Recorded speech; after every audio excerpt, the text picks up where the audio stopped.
Mavadi. I'm glad people are like him because he's hot, you know, because that is Ray one of the William aspects Johnson about looking him. motherfucker. Stop! You're ruining it. You're ruining it now if you say that. What do you think about him from a gameplay perspective? Don't post it. I've seen this image. You're gonna ruin Mavado for everybody now. I'm not sure Snake's seen it. Oh my god, it's so true. You've ruined Mavado. What do you mean? What, you got a problem with Ray William Johnson? I think it's improved. You and your mom!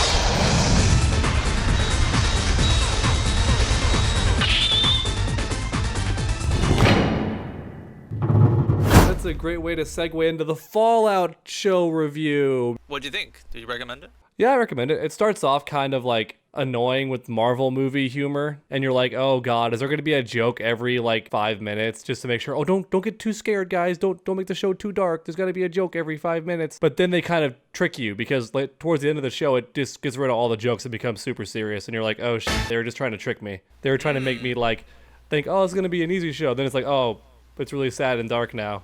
Damn. Cool. I watched an entire show, but I know if I talk about it, we will not stop talking about it. So Yeah. maybe if we have time, I'll mention what that show is. But other than that, I have been, because today is when the X-Men like weekly uploads, like X-Men updates basically. So I just watched that. That show is like really good. It just keeps getting better, honestly. I would say maybe wait till like the entire series is done and then watch it, but like watching the discourse online is very fun because there's a lot of people who are like weekly discourse of like what they feel of the episodes and memes and stuff. I saw one funny critique before the show even came out where there's that moment when Gambit puts his kinetic energy on Wolverine's claws to make them like glow pinkish purple. Yeah. And even back then, people were already being pretty staunch critics because one guy was like, that wouldn't do what you think it would do, writers. That would make his like claws explode. Yeah, that's what kinetic energy I like saw does. the comic version of that and stuff like that. But like in the context, I didn't care. It was just like cool as It's hell. just goofy fun. It's just rad. That episode had a lot of combo abilities, so it was like that was like one of them. Combo ability. A lot of people just keep going on about, especially Maximilian, being like, this is just like the Capcom fighting games, basically. Oh, he It's loves like, it. Yeah. Cool, good. He showed when the first 2 episodes came out, but like now he's nonstop. Actually, he made a tweet that was really funny, but it's kind of spoilery. But basically, there was a character who just straight up looks like him in the show. What the fuck am I doing in the show? Right? What's going on? That was pretty funny. That's what happens, Max, when you have long beard and long, luscious blonde locks and glasses. You're gonna look like a lot of characters in media. Yeah, there were definitely a couple parts where I'm like, oh, this does remind me of Marvel's. This is like a Marvel's Capcom move right there. Like straight up, sometimes I do that. It's pretty fun. That was all part of their Illuminati plan. They knew that Maximilian Doux would watch it, and all they had to do was include some video game references, and then he would shill the show to his millions of viewers. To be fair though, like I feel like any one of us would shill if like they just added any references to a show we like. I mean, yeah, I'd be shilling if like we got to see more of the Mortal Kombat characters use their actual special abilities in cutscenes. We rarely get that. It's just like regular melee fighting most of the time. They do that in MK11 more, but yeah, I see what you mean. Well, like, for example, we don't see, like, Katana ever use her fan lift to give a teammate, like, a giant jump on top of a ledge or something to help him. Like, phew, we don't ever, like, really see that.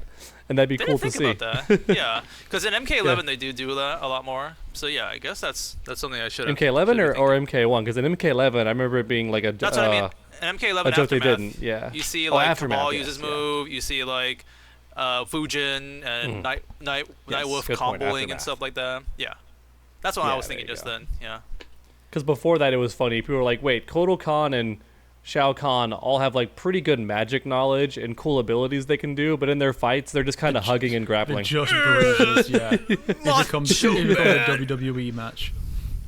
Pretty oh my much, god, it'd be so funny if, like, Kotal, like, summoned a totem and Shao Kahn doesn't see it. He just, like, pushes Shao Kahn and he trips over it. Oh! just, like, falls down. Just, like, stupid playground shit. 3, 2, 1.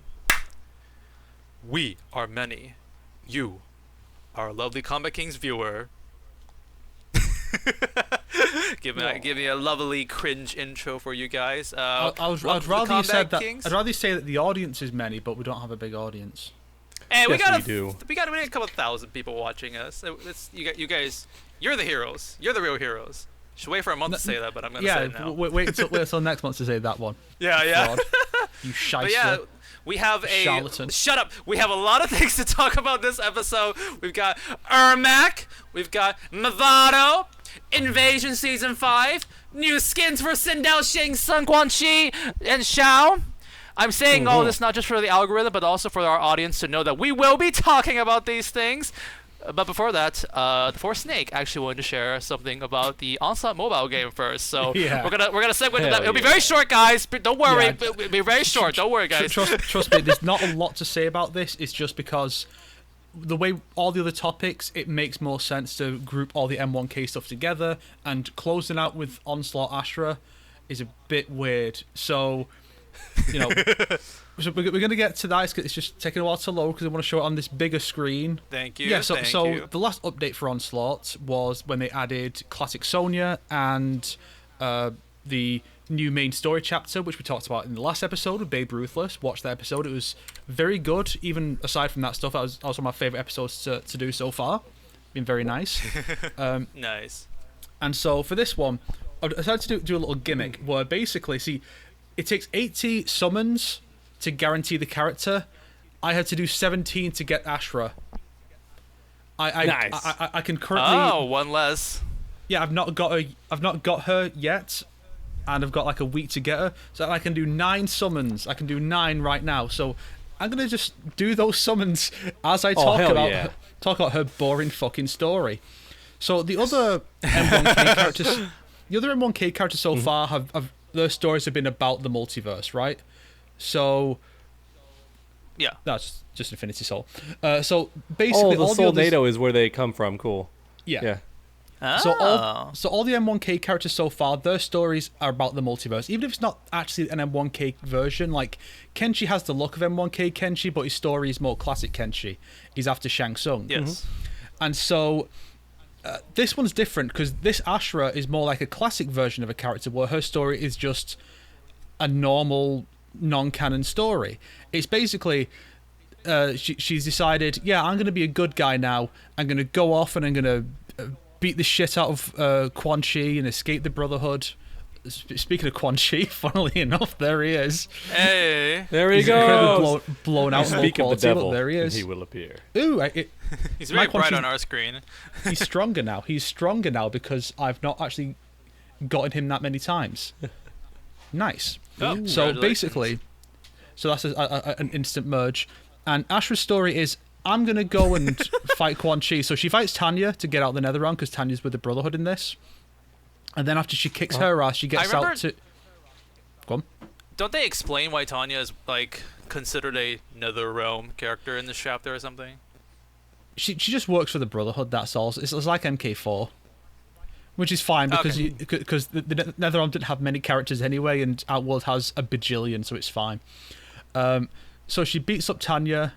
Oh, dog's favorite. And then she heads out to... Yeah, baby! So then she heads to Outworld. I like how they... and- I need to get through this quickly, I'm sorry. So she heads to Go for Outworld, it. and she encounters Jade being attacked by... No, she's captured by Outworld forces. Quan Chi again, Jesus. And so she's beating them Typical all Jade. up, and she saves Jade, and Jade's like, we'll need to go and save Kitana. Kitana's forces are working with the Earthrealmers, and so they head to work with Raiden to go and help Kitana. And then there's this big battle going on between Shao Kahn's forces and Quan Chi's versus... What is it giving me Quan Chi? It's a lot of Quan listening Chis. in. It's listening A lot to of me. Quan Chis. They really. Quan Chi. Every time It might you say be. Quan Chi, he shows up. And so then Ashrah, you see, Ashrah, everyone's favorite character, Ashrah, she is like, yeah, she talks, she shows up a bunch, and she works with some other characters. No, Sonya, fuck off. So it's her and Kitana basically leading the alliance against Shao Kahn and Quan Chi, and I like what they're doing where they're making the parallel between Ashrah and Kitana, like the way they break off from their evil masters. It's a cool idea. I like that idea. But why are we focused so much on Ashrah and Jade then? Because they're together for most of the story. You work with Coastal briefly, then Kitana right at the end. and it's just so boring. No. And I didn't manage to get Ashrah. Yeah, I still did see a lot of people like. I need showing 8 more screenshots of fucking summons Ashrah. to get Ashrah. I'm gonna break the thing on my fucking knee. Oh, Careful! I'm You're sorry, actually gonna dude. break it. oh god. The whole thing went white for a split second, like actually damaged it. Like, oh shit! It was like, ah. I know. It's okay. Because It's on fine. our screen, he's a little bit choppy, so it kind of looks like gonna break. Or something like that. So we didn't know if he actually broke it or not. Plot twist: it breaks his knee instead. He's like, ah, fuck. Yes. I saw so- like clips of like Ashrah and Jade being BFFs now or something like that. That's the only gist I had of like the story mode. It's really boring. Like, because after the next Chronicle, I'm going to do a Wasted Potential on Chronicles 2 through 10. The next one will be 10. And but Ashrah, I'm like, because the whole thing is her going against the Netherrealm. So why have we still not had any story content with the Revenant versions of Scorpion and Katana? That would be more interesting. Like, instead of just being, oh, I'm going to go off and help the good guys against the bad guys, and Raiden's like, yeah, you're welcome into our group. And it's like, unless this is like a secret prequel to fucking Cage Match, I'm not interested. It's so boring. There's nothing more to say about it. It's the worst one so far because it's so dull.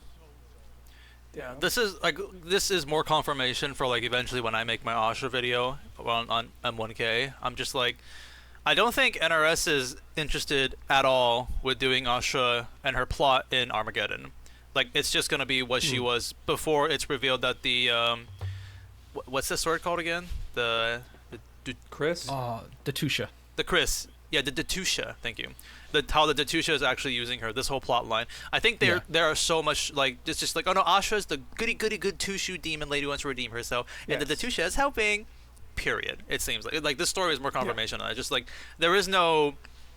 I always felt like that was something more interesting with Ashrah's character is the double-sided like she's an angel, right? She's like a super good character, right? That kind of like thing. But yeah, which is unfortunate.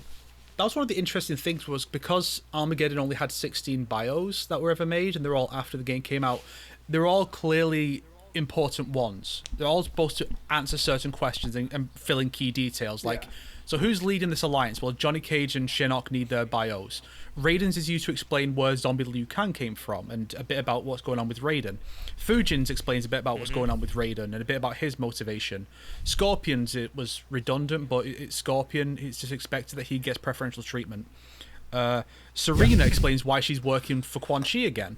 And then one of the ones they included... And why she's alive, right? But no, that was already in Tournament Edition. But she's suddenly working with Quan Chi again in Conquest, so why is that? This explains why. I forget if it was and a demon form. Like, Armageddon was the one that confirmed that. Yeah. I forget if it was Ashrah or Natara's ending that went into all this stuff. I think it was Natara's. But the fact there is... Not ending bio. The fact there is a bio that delves into that shows that this is something they wanted to address, whether it's because they wanted to explain more about Vaeternus or because they wanted to set up Ashrah's plot line going forward.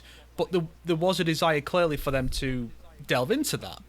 And nothing's really been done with that idea since. Even in the game that features... No. Features both of them when they both come back, all we get is Natara being like, oh, that's a vampire killing blade.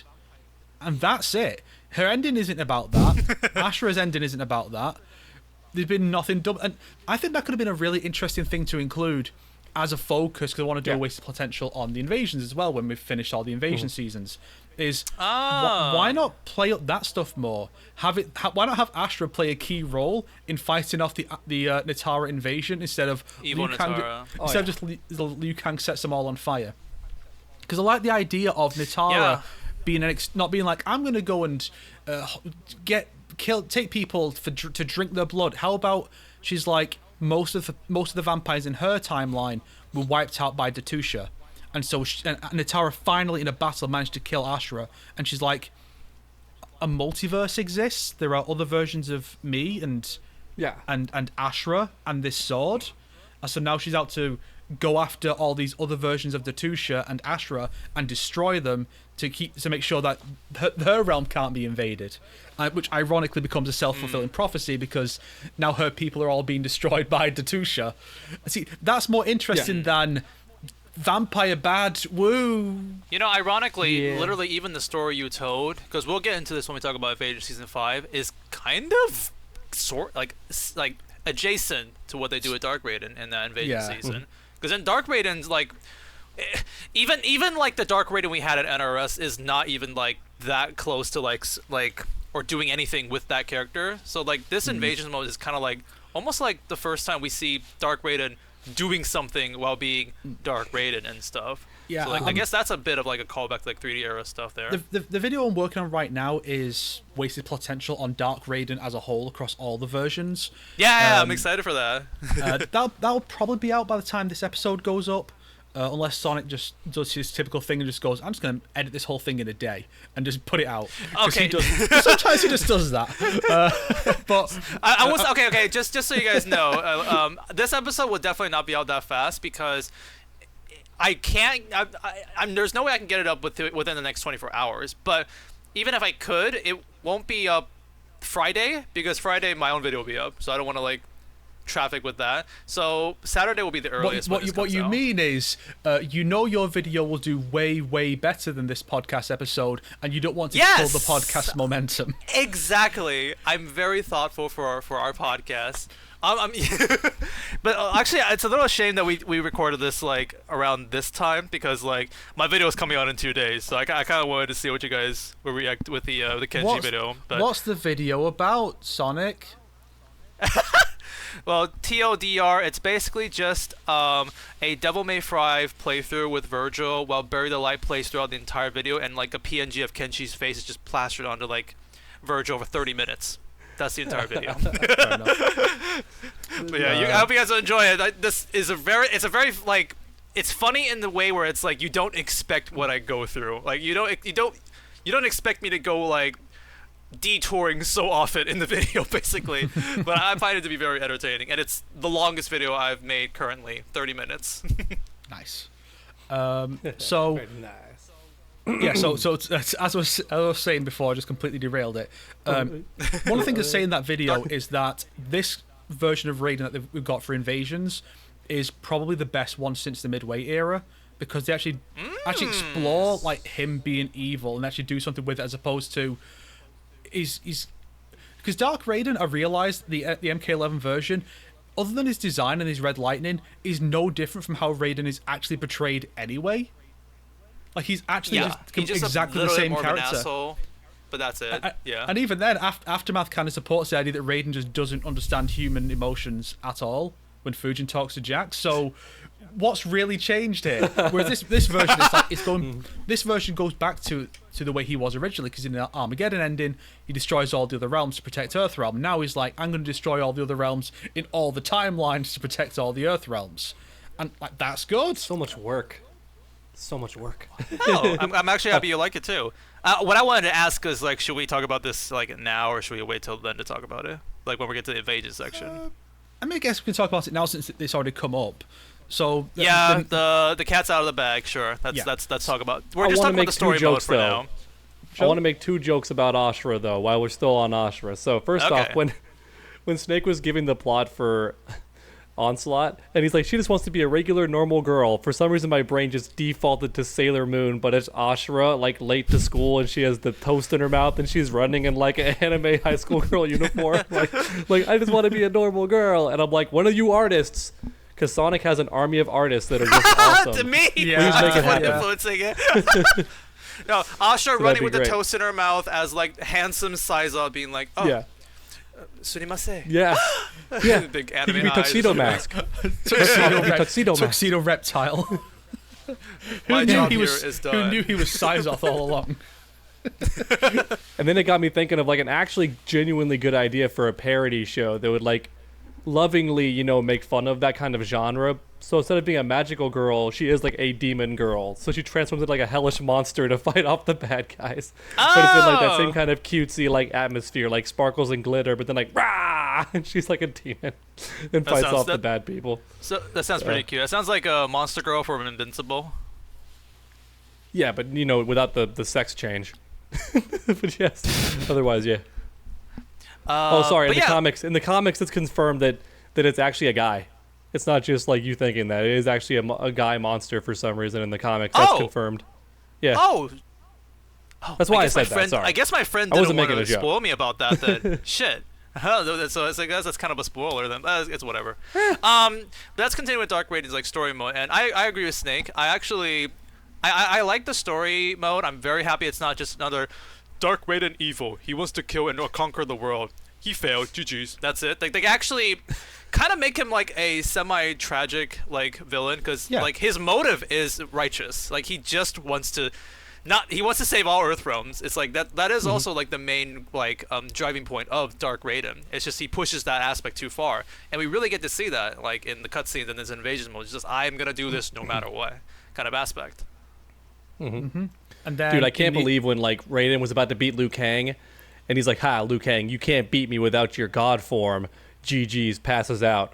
Then it's like he sees a vision of Katana, who's like, Liu Kang, the godliness was inside of you all along. And then it plays the classic Mortal Kombat theme, and he gets a power up, and it's just sick as shit. It's Kane time. That was just a giant Tekken 8 reference, but I tried to copy that guy's meme on Twitter. I see. I thought you just tried to take the piss out of parody the original movie where Katana just walks in and is like, use the element which brings life. Only says Sub-Zero. She's still so hot. Yep. Right. So in the end, Raiden, weirdly enough, our Raiden is not shown here at any point. And in so the cutscenes. Yeah, so I'm going to do a video where I talk about where I work out the timeline of invasions and the endings, and I think he's still off with Scorpion, trying to control. Oh, his in the rage. arcade ending. Yeah, I think that's still going on. And interestingly enough, do you ever notice that Raiden was the one who was like holding that Scorpion in place? So I think he canonically beat him. I think Raiden beat Evil Hanzo. Nice. Because the endings do sometimes hint at who won. Sometimes they show it outright. Like we know that Evil Bihan was just obliterated by Ermac. We see that happen in the ending. And in this one, it's just a cabal of good, not a cabal, but a cabal of good Raidens who just show up, including MK1 Raiden, MK2 Raiden, Kid Thunder, the Christopher Lambert Raiden from the '95 movie. Yeah, I saw that. The Lambert Raiden, and even MK versus DC Universe Raiden, which, as far as I'm concerned, is he's on the far right. As far as I'm concerned, it's a retcon. And Dominic Chancholo saying, "Oh yeah, MK versus DCU was a weird experiment Kronika did," has been retconned, and actually now it just exists afterwards, and that maybe that's where Peacemaker comes from. Maybe he's from that universe. That DC universe, and that's how he's in the MK universe now. I like that idea a lot more than Kronika's like, balance isn't working. I know. I will put Batman in this universe and see what happens. That's kind of demented. I'm sorry. So I got a question about which then also retroactively means that Shang Tsung is not the enemy this time. Is actually a callback to MK11 and not the other way around. Whoa! You're blowing my mind. I got a question about that because there is a little tiny Raiden in the group. What did you say he was? Kid Thunder. It was I think it was Raiden's friendship in MK2. He summons out this little kid. They reference. Yeah, that's where I remember it from. I see. They reference it in Injustice 2. I forget the conditions. I think it's like a round end victory pose. Sometimes Kid Thunder will pop out, but it's very rare. And if you look at his character model, he's hideous. It's hilarious. They also did it in MK11's friendship, where you see a little also a tiny Raiden, right? Yes. Doing the light show. Kid Thunder. Yeah, that's what I was thinking so good. too. So it's neat that he shows up, which means that guy's cute. He's out, just a little there. Raiden. Yeah.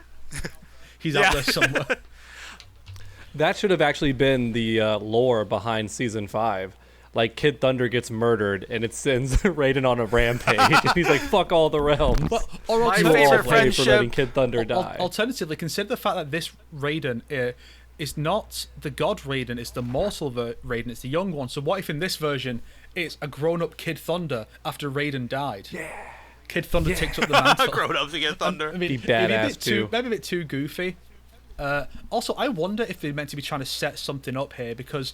Okay, so the evil characters, Melina, Sub-Zero, and Nitara just get obliterated. They're all just dead.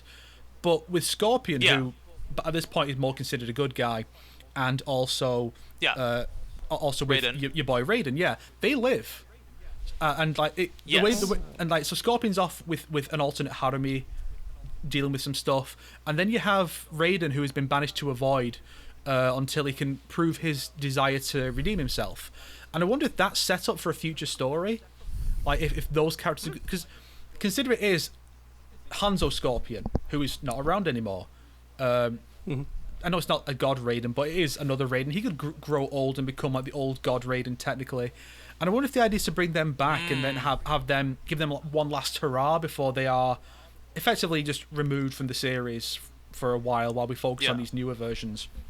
So I wonder if that could be in the interesting idea, in the story expansion or in a sequel. I think it could be interesting. I mean, how cool would it be if during the story it's like, oh no, we lose into Havoc's forces, and then fucking Invasion Scorpion comes in with Harumi and Invasions Raiden, and who Doctor Strange style. And Invasions Raiden's just dressed like MK11, original MK11 Raiden, like the good one, and they all just come in like like Doctor Strange, like coming through the portals. It's like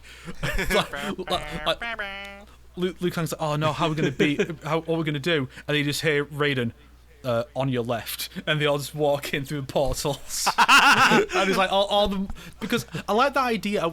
Then we've got good Nitara who can show up. Maybe there's like a good. True, we saw her in season 2. Yes. Because maybe there could be a Katana from the Melina season. I like the idea that each season could have had a good guy who is introduced, who will show up for like the big finale. Like that's always almost like What If in a way. Where it's like someone from each episode shows up during the finale. So the Havoc thing is, here's all the good guys showing up to help out, and it's just all the old versions of characters we don't see anymore. The classic retro versions showing up to help out. I think that'd be really cool.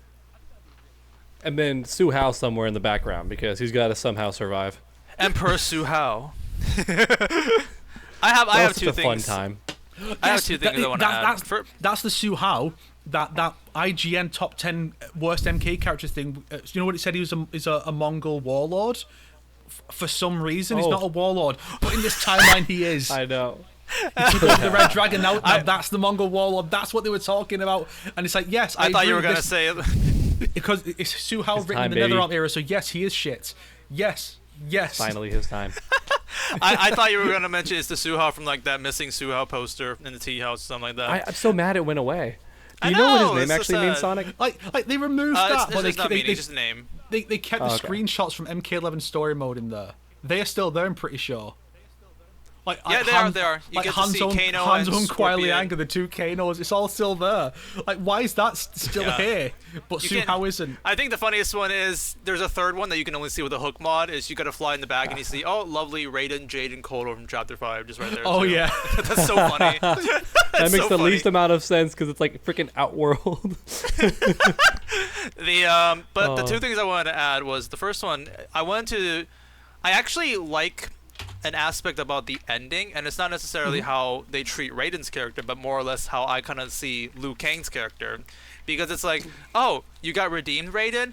Well, I don't trust that, so I'm gonna throw you into the void until you can make me prove that you aren't a bad guy anymore. And it's like that kind of seems kind of cruel from Liu Kang's perspective, but it's kind of like an interesting way of looking at him, because it's like, I guess in his mind he still might have a bit of like a grudge or like a bit of like a worry from MK9 and maybe an MK11, with how Raiden like happens there and stuff. So I wonder if this Liu Kang feels that way with like even current Raiden and stuff like that, which is why like you see in the arcade endings he's like, yeah, you got that rage, you got to be careful and stuff like that. And so it finally is like a payoff to that setup, what everyone expected was going to be the case in the game based on that reveal trailer. Then you have chosen war with a god, and it's like that. Where was that rage in the story? Like, it really seemed like, Liu Kang has a darkness in him where he'll fuck you up if you go off a bit like Dark Raiden. And now it's like we actually get to see some of that. Maybe that's where what's going to go. You know, that's one aspect I do like, yeah. I wanted to add a note too. So Liu Kang putting Raiden in like a void is kind of a ironic contrast to Chronica. Because that's what she did to Nightwolf and other characters that could pose like a threat to her. That's what I thought the Void is like that thing that Chronica mentioned. Like, I assume so, because he just says the Void as if we're supposed to know what he's talking about. Mm-hmm. So So it's kind of like he might be slowly becoming Chronica. Oh no, not really, obviously, but it's kind of like that's my job. Whoa! Is that the hourglass? Yep. oh no, don't turn it upside down. Oh. 3, 2, 1. Just like rewinds the entire podcast. Shit. Yeah, I don't like how it's gone so far, so I'm gonna restart this podcast with better co-hosts. Damn. Achieve balance. That's fair. Sure. Wait, is that actually Chronicles Hourglass, or Yeah. is that like a really cool car? I think it's just a good. Yeah, It it's is? actually- No, it is Who a made real that? thing. Yeah, it's 100% like a it's- 1-to-1. It's someone on Etsy. Oh, another Etsy sick. person. Okay, sick. Wow. I'm mad that your hourglass looks better than my hourglass because I have the legit one from the MK11 reveal event, but it's just like a regular golden hourglass. It's not like that where it looks all badass. That is insanely sick. Ah, shit. Ah. I off my wire. Did you put sand in it? I think it's Graphics Collections. You can't really see because my camera's fucked. But yeah, I think that's what they call it on Etsy. That they only a select number of them left, but I got it, and yeah, there is like some sand or something inside. That's awesome. Wow. I am the It keeper is really of the cool. hourglass. Yeah, you fuckers who hate my content didn't realize this was my timeline all along for when I defeated Chronica. Oh shit. You all Oh my bow to gosh. me. To So me. it's all your fault? Yeah, all the stuff going on in the world right now, my fault. But Damn. I will hit and blade you if I have to. Where did you have that on the whole time? No, just put it on a couple of minutes ago. Okay. Nice. There you go. Separate Assassin's Creed. I've been holding my trophy this whole time, so I got my stuff too. Like character. Like on YouTube, just like hold your. Oh, it's. I didn't see what it was. I had the other I found Star the Wars hourglass mug that here. Snake is holding. Nice. That's really cool. Darth Vader from Mortal Kombat would be kind of cool. They wouldn't kill him though, yeah. so I don't think it's unfortunate. Nah, that will That's- never ever happen. Yeah, he did make it That's in Soul actually an Calibur, idea so that we I get have. that at least. That's an idea that I had for an upcoming video. Actually, you just reminded me. It's third-party video game characters that would fit well as guest DLC. So not just like any guest, but like specifically they have to be from a different video game. And I was like, how would like those characters fit? And like most preferably, I was trying to find fighting game characters that could actually fit. But the only one I can even think of is like Kratos, who's already in there. So True. Yeah, I think the only fighting game ones that would fit would be like Ryu Hayabusa, if tech mode would Yes. allow him to be killed, but they can be quite protected. They don't even let you recolor the DOA characters in Warriors Orochi, whereas like every other character in that game can be recolored, even Sophitia. So Interesting. they're probably a bit protective of that. But I was told, though, I haven't played the games very much, but I'm pretty sure Ryu Hayabusa does die violently in his own games to some of the enemies. Like, they'll impale him or decapitate him or something, right? Like some of the bosses? He doesn't get dismembered. It's just- Ryu Hai. It's just Oh, it just usually impaled and just shit? gets- Okay. Yeah, it's usually as far as it Alright. goes. I mean, Damn, he would have been perfect if he he- gets, like, chopped up well, and shit. I think he's supposed to be like cut in two in Ninja Gaiden Black, but you don't actually see him get cut like split in two. You just see a load of blood coming off of it. But he does canonically die in chapter 2, then come back. But the game doesn't really explain it. It's not really. I got into a clear. tiny debate with my friend because this would never happen only because companies are very like way too protective of their properties, right? Especially if they're not like sharing some licenses already. But I was like, well, the old Darkstalkers games, if you won the match in certain ways, the characters would get dismembered. Like one of Morgan's enders just chopped the enemy in half. But So, That's what like, I was thinking too. Darkstalkers. Theoretically, they could That's be like that's like in itchy there, and but- scratchy Tom and Jerry cartoony violence. It's not like you never see Morrigan Bone like, ham. Morrigan would never like sand Lilith's face off. Like you would never see that. So I don't think that's gonna fit. That is What were you something I saying, noticed dog? too about the Maybe differences in Killer Instinct. fatalities. Huh? Oh yeah, maybe. That'd be good, yeah. And also a robot, especially like Fulgore, just Oh, so yeah. easy to do because everyone loves True, Fulgore, but also true. he's a robot, so you can cut him up. Were you? Yeah. You were saying something about Darkstalkers, or did you finish it, True? I was pretty much done. I was just saying that in Oh, okay. Darkstalkers, like they did kill off the characters, but like Snake pointed out, back then it was like pixel graphics. So Yeah. they're chopped in half, but it's like they look like a ham bone with like one single bone inside. Like the cartoon ham is kind of how they look when they're chopped in half. So it's not very detailed or anything. The one I thought about was Sam Show, because don't they also kill yeah, characters? Sam in Show that for too? sure. Yeah, That's the one I was That'd be a thinking good one. about. Maybe not too popular, but that is another one that they would do kill characters in the game. In the old games, they had some of the creepiest victory animations, in my opinion, just because the implication. Even if they don't show it, like that one big guy with that demon dude who's like That's what I was missing an arm and thinking shit, he's too, really yeah. creepy. He literally eats you when he beats you. It's like implied that he eats you alive. Like, that's super freaky to me. But you know, is what it is. Yeah, Fulgore's a good one. I'm gonna add Fulgore to my list. Yes, there he is. All right, so before we detract, Oh. I mean, I guess we're not detracting, but like the main topic that we have here is one that I'm sure everyone's excited for. We Are Many has finally entered Mortal Kombat 1. So, what do you guys I'm think so about happy the? that Mavado is coming back. Woo! I know. That's right.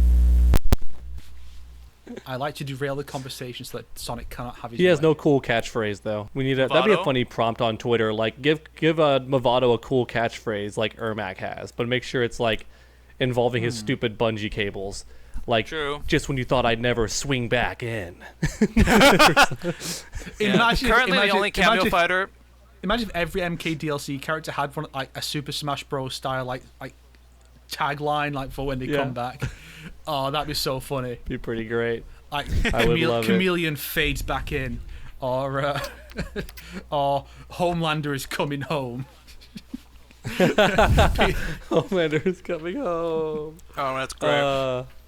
So yeah, I went on a roller coaster of experiences with Ermac. So True. first You when I are was the one who playing probably him, would know the most about Ermac gameplay wise here.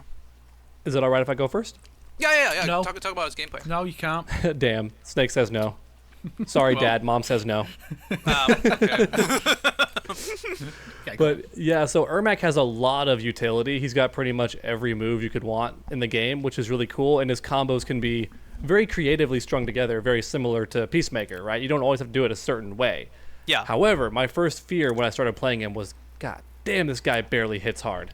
Like, his damage is so low. I was desperately trying to escape, like, the 30% hell with just one bar and no cameo, right? I'm like, man, he doesn't hurt at all. But so I was like posting on Twitter, like, is anyone else a bit like concerned that his damage is so low? Like, his utility is awesome, but damn, he got low damage. But turns out, give the community long enough, and within like a day, they find his optimal combo routes. And now even I know how to get 40% with Ermac with just one bar and a cameo. It just requires a specific order, which to me is still a bit counterintuitive when you design a character to like, you know, have your combo your way, kind of like Burger King. Do whatever you want. It's like a Subway sandwich. Like, what order do you want to do it? But then it's like, actually, no, if you want damage, you got to do this specific order with this combo, or you're just not going to get damage. So do it this way. Is it the same with Peacemaker, or can you actually do more random ordering with Peacemaker combos? Peacemaker got damage no matter what. He was, like, hilariously a high damage character. Like, you could do Sonic Boom first. You could do his unblockable headbutt thing into gunshots and still get some pretty dang good damage. Eagly. He really was a have it your way kind of character. But Ermac, the reason they're worried about giving him too much damage is because of his crazy amount of pressure mix-ups that he has. Like, his flight cancel out of like airborne strings is really strong, because out of that he has a 50-50. At first I was wondering why his like ground slam, where the arms come up, why that costs 2 bars. Because to me it's just a restand. I'm like, why does that cost 2 bars? That could be a 1 bar special move, right? But then I realized, oh, it's because literally any time he cancels into flight, it's now a 50-50 between his overhead jump-in or that instant low that will start a full combo. So that's why it's 2 bars. And I'm like, oh, because you'd be guessing all the fucking time. It would be literally Mortal Kombat X, but Ermac, if he was 1 bar. So that's why they did that. And I'm like, okay, that kind of makes sense. So in a nutshell, at this point, I'm pretty happy with Ermac's kit once I learned how to structure his combos and stuff. I think he has some fun meta and some fun mind games. But at the same time, it still feels funny to do a like 25 hit combo and get like 27% damage. If you don't do the optimal route, it still feels really goofy to combo someone for 10 seconds straight. And you're like, that didn't hurt at all, actually. Yeah, like I'm seeing like either people playing Ermac and just being very calm with him and doing like a simple combo, or Because I saw some Sonic Fox videos, and I'm just like, teleport, Janet Cage, teleport back, boom, it's like, what the, what is this? Is this like a different game now or something? Yeah, he just keeps this canceling and stuff. I saw Someone a comment. should do a hook mod with that. You know, like the meme of Pepe, the frog on the floor, like looking up sad, having like dropped his lunch tray. It should be him looking up like that sad, and then just Ermac like the hook mod doing his bullshit mix-ups. That's actually a great meme. The I don't know if you agree with this comment or not, but I saw a comment that someone says that Ermac really reflects the skill of a player. It's like finally a character that, like, if you're skillful, like it really reflects that with your playstyle or something like that. I don't know if you agree with that or not. Yeah. But then again, like the skilled stuff doesn't do as much damage. That's the kind of funny part. If you want to go for crazy pressure with the flight cancels, it looks way cooler, but you get less damage than just playing kind of more basic and being like, 1, 2, did it hit? No? Okay. I'm done. 1, 2, did it land? Ooh, 40%. Or like, 50%. Because you can get 50% too if you just loop his Scorpion combo, which I found too. Scorpion combo. But yeah, you can just loop Scorpion twice with the little, like, that giant demonic ram that like slams him down and then stabs him from behind. Yeah. You can loop him with Scorpion, do it twice in a row, and it just gives you Nice. extra damage for no extra meter.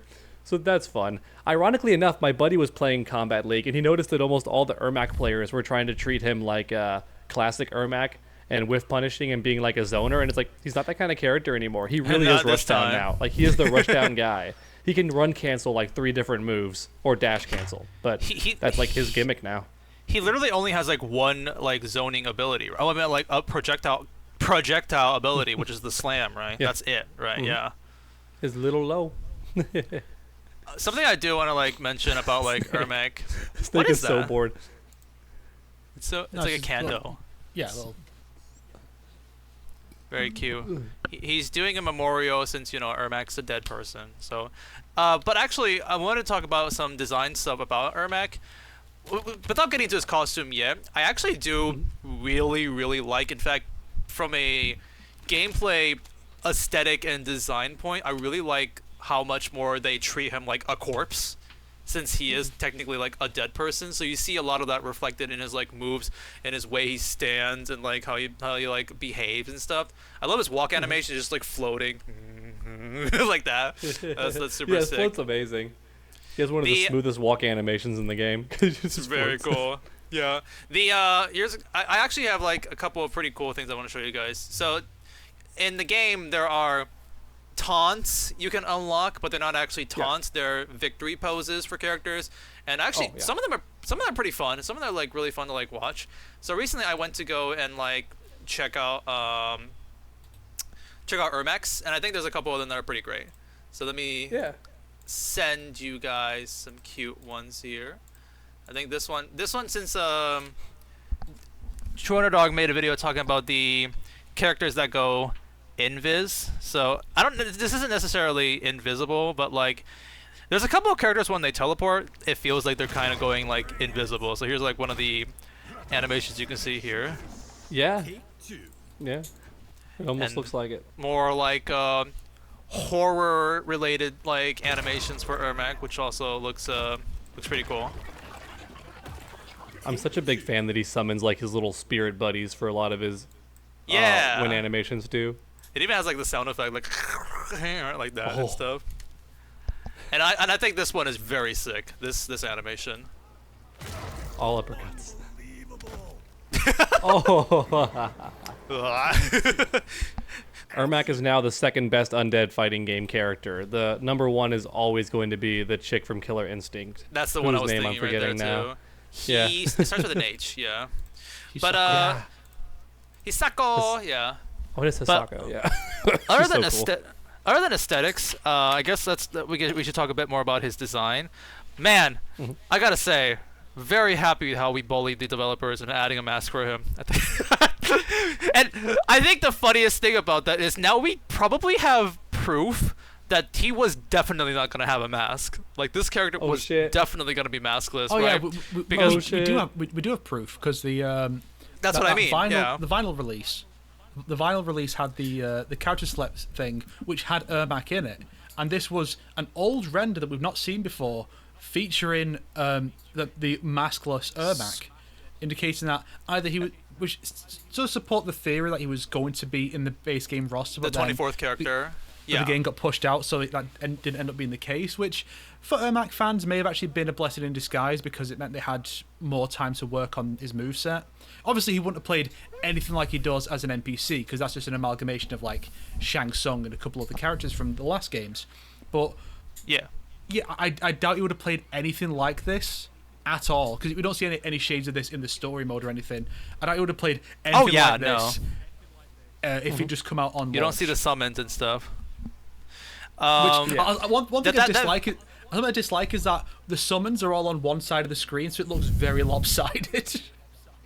Like one side just crowded. It's like, oh, here's Ermac and all of his soul buddies, and the other side, here's Janet Cage going and that's it. I see what you mean. I see what you mean when you win. Should be like, hey, I'm getting blocked here. Can you guys move? What was I sorry? Oh yeah, but actually, here's another funny thing I kind of want to start. We have another case of a situation where we have a character who isn't the same like they were in the story mode. So we don't have Quan Chi without him not being white. We don't have Chameleon wearing the Umgadi yellow costume, and now we don't have Ermac without a mask. So again, NRS, they did this thing again where they're not letting us use a story mode thing.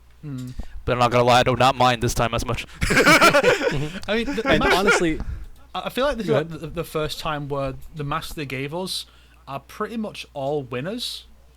I mean, there's some that I probably wouldn't use that much. Yeah, the gear. It's a really good selection of masks.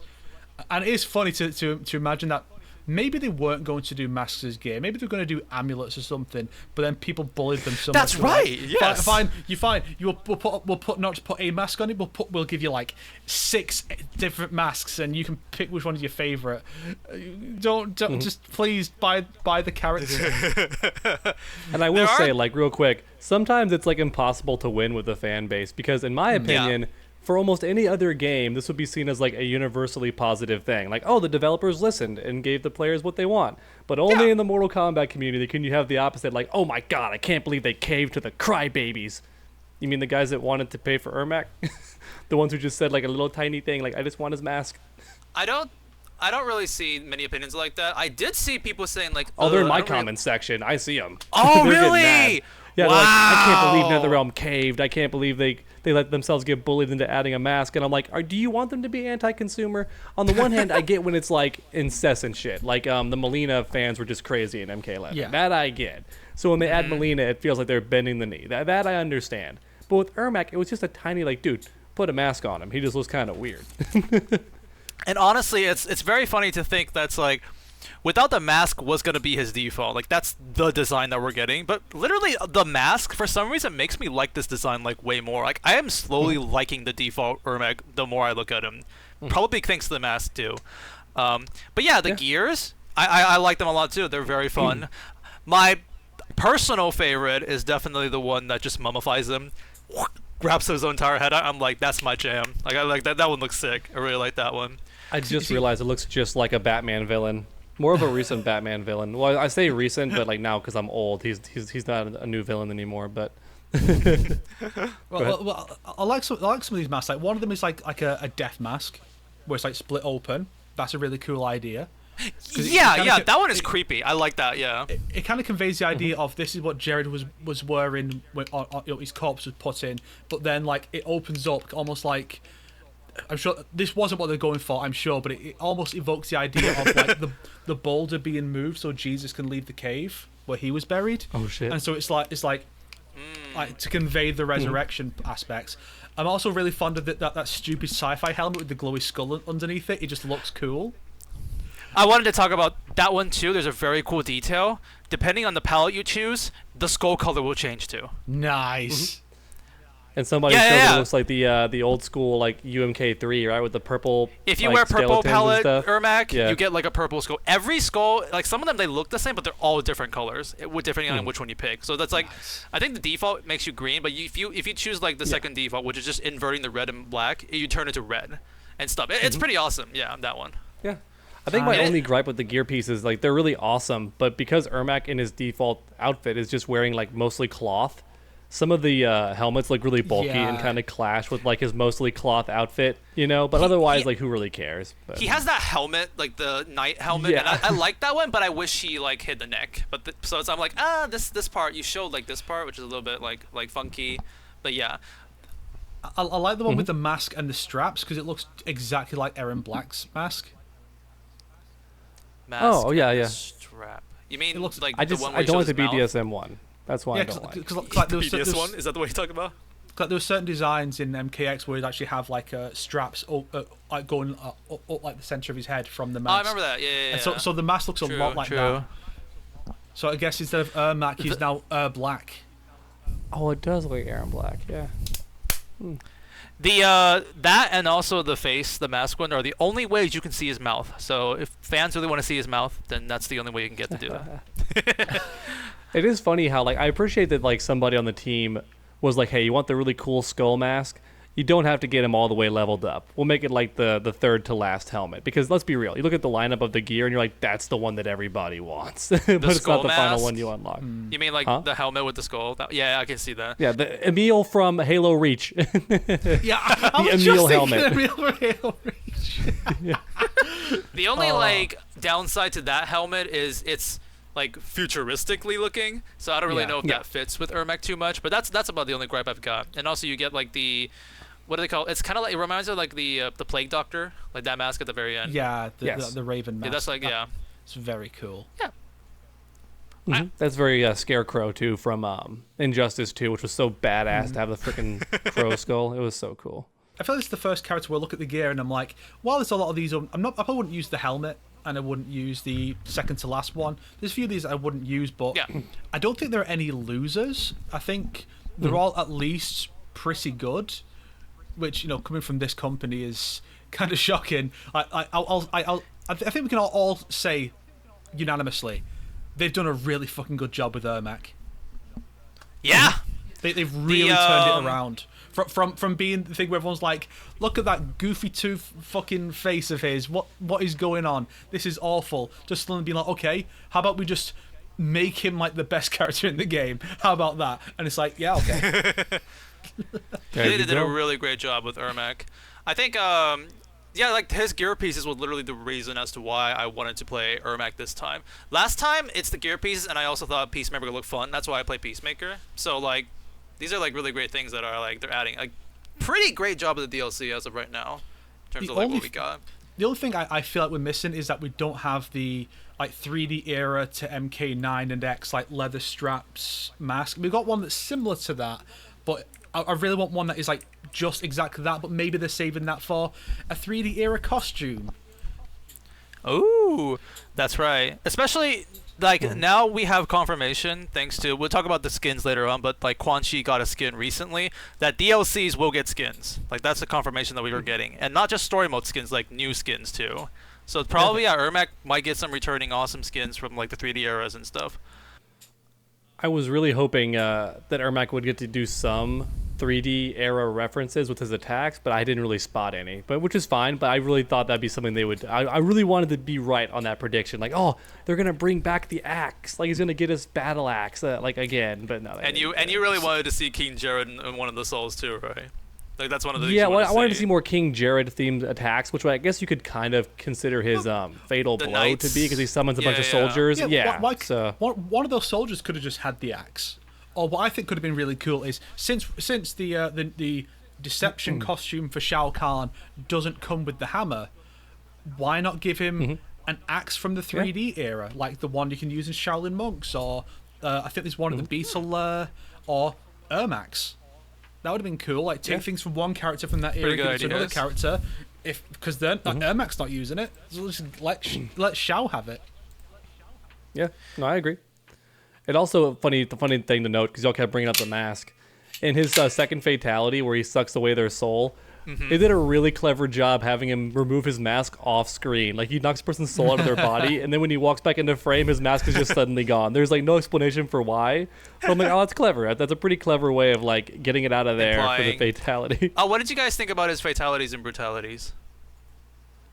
The first I'm one not I thought was really clever because it's the Vitruvian Man. It's that Da Vinci like drawing.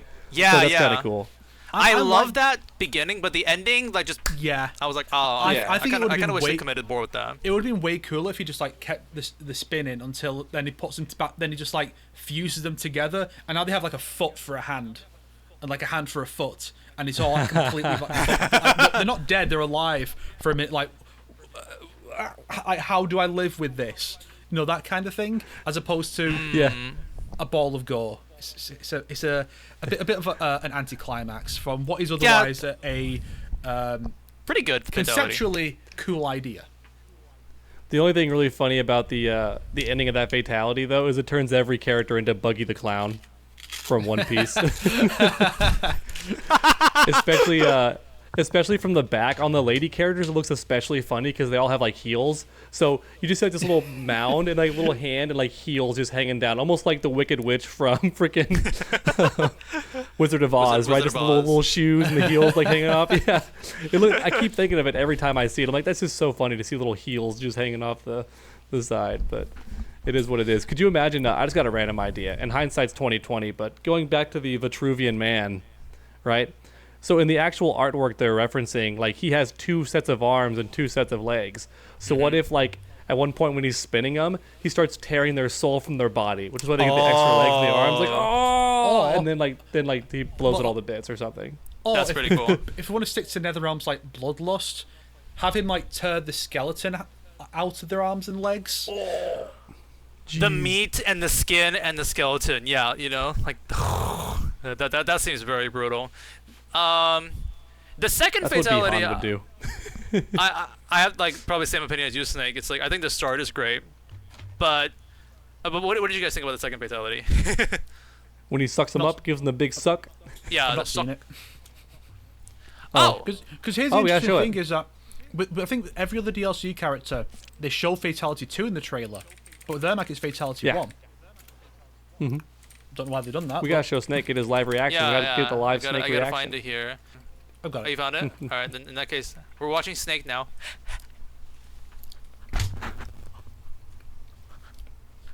Knocks the soul out, Mhm. rips him in 2.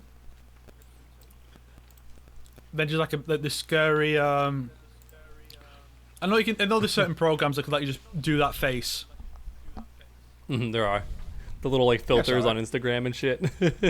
I love how the first thing he does is like pull do what Doctor Strange did to Spider-Man in Oh, No yeah. Way Home, like boom, and Exactly then my first thought when I saw it. and They he's like, can't stop referencing Marvel movies. They can't help it.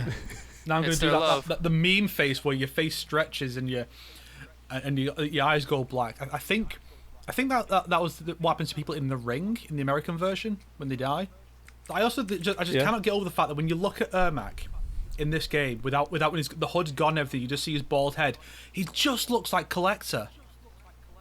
It's like Uh-oh. the same shade of skin almost. Got the Same glowy wrinkles. eyes. Like Yep. he looks just like him.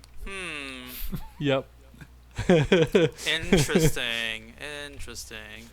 What Also, makes this me is the, sad is like a new fear unlocked because I didn't know that souls could be torn apart and dismembered. I thought at least if I was ever a soul, I'd be safe from that, but apparently not.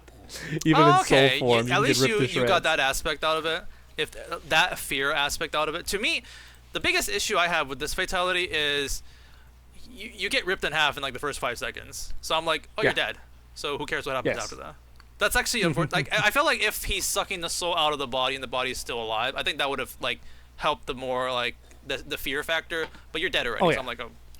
No. Kind of like how with Shang Tsung at the start of MK11 for one of his intros, it shows that when he pulls the soul out of that random henchman or black dragon member, whatever, when he rips their soul out of their body, their entire body gets like shredded, like it can't exist without their soul, is what they're kind of implying there.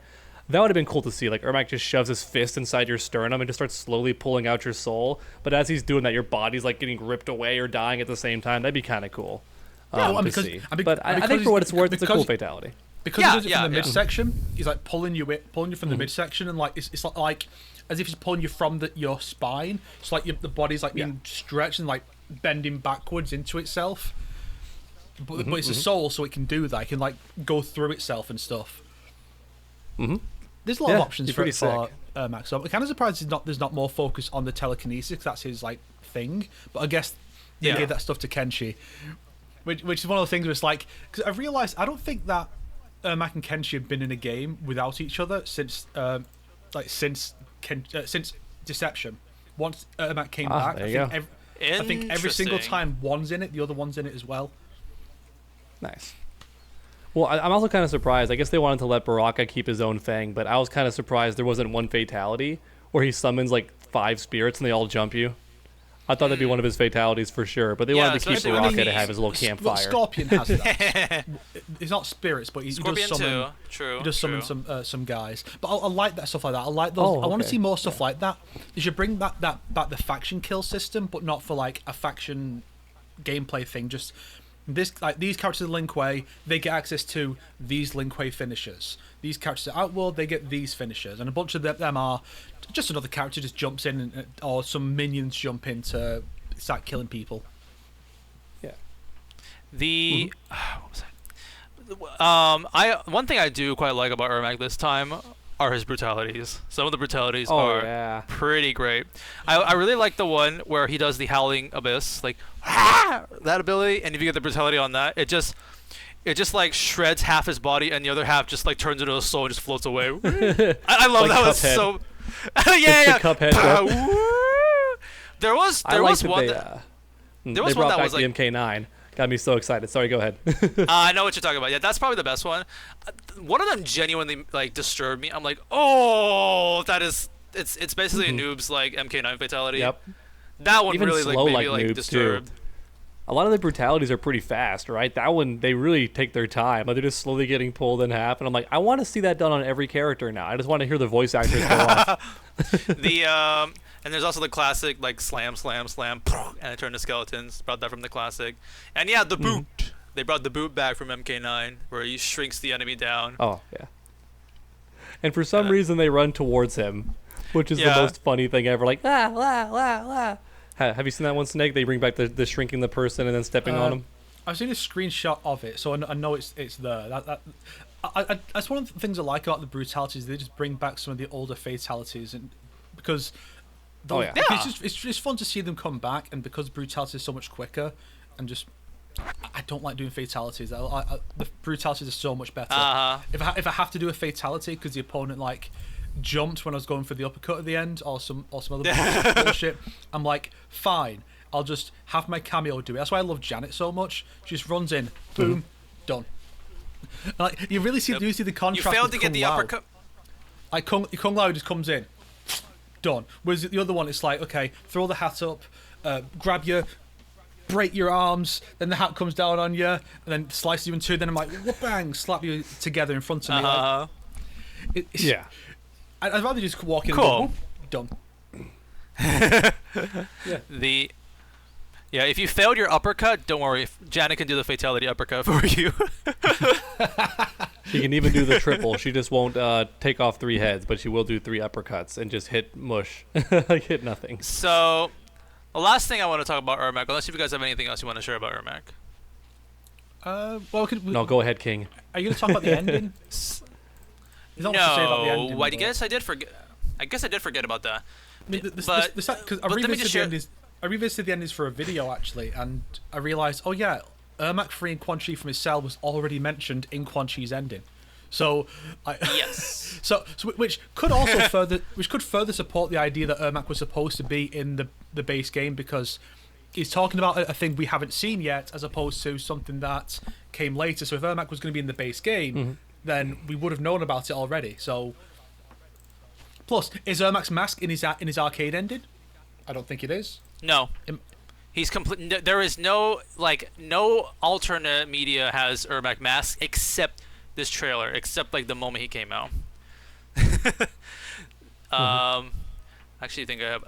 Yeah. Also, there's a couple of pretty funny like intro dialogues with Ermac that I kind of like this time. I like looking through all the entire what do you call it?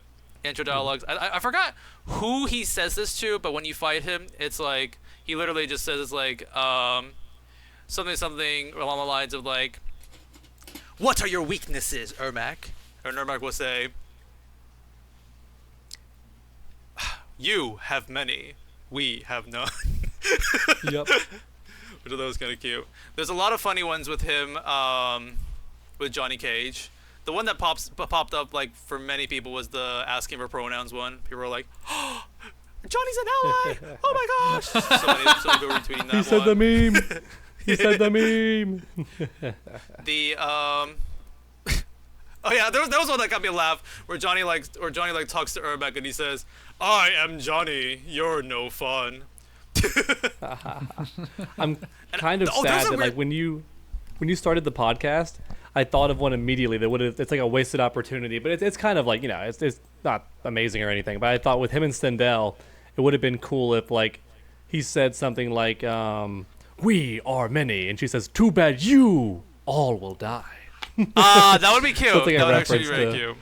The movie. I like should've one paused where on it's the like I have no idea why Johnny asks like, "Why are you called Ermac?" and Ermac says, "You need to study Outworld history." I'm like, okay. Would that is Ermac something apparently like a slang in Outworld or something like that? But we'll never know. And then It's an acronym. yeah, it's the acronym. Every I don't know if an R acronym. Every ruined, mercilessly killed being. I don't know. Fuck. And you're pretty close. And also, I'd like the one where it's like Ermac just straight up tells Johnny, "We will not be featured in your Army of the Dead movie." And Johnny's like, "No, I already made the posters." No, yeah, there's a couple of great ones with Johnny. He could be all the special effects. It would be awesome. And then in terms of future DLCs, because his arcade mode ending is just kind of like how his character is now. Basically, he reverts King Jared. He reverts back to Ermac instead of King Jared, and he accidentally frees Quan Chi, but he's like, "No, I want to be my own man now, so I'm gonna go on my journey. Bye."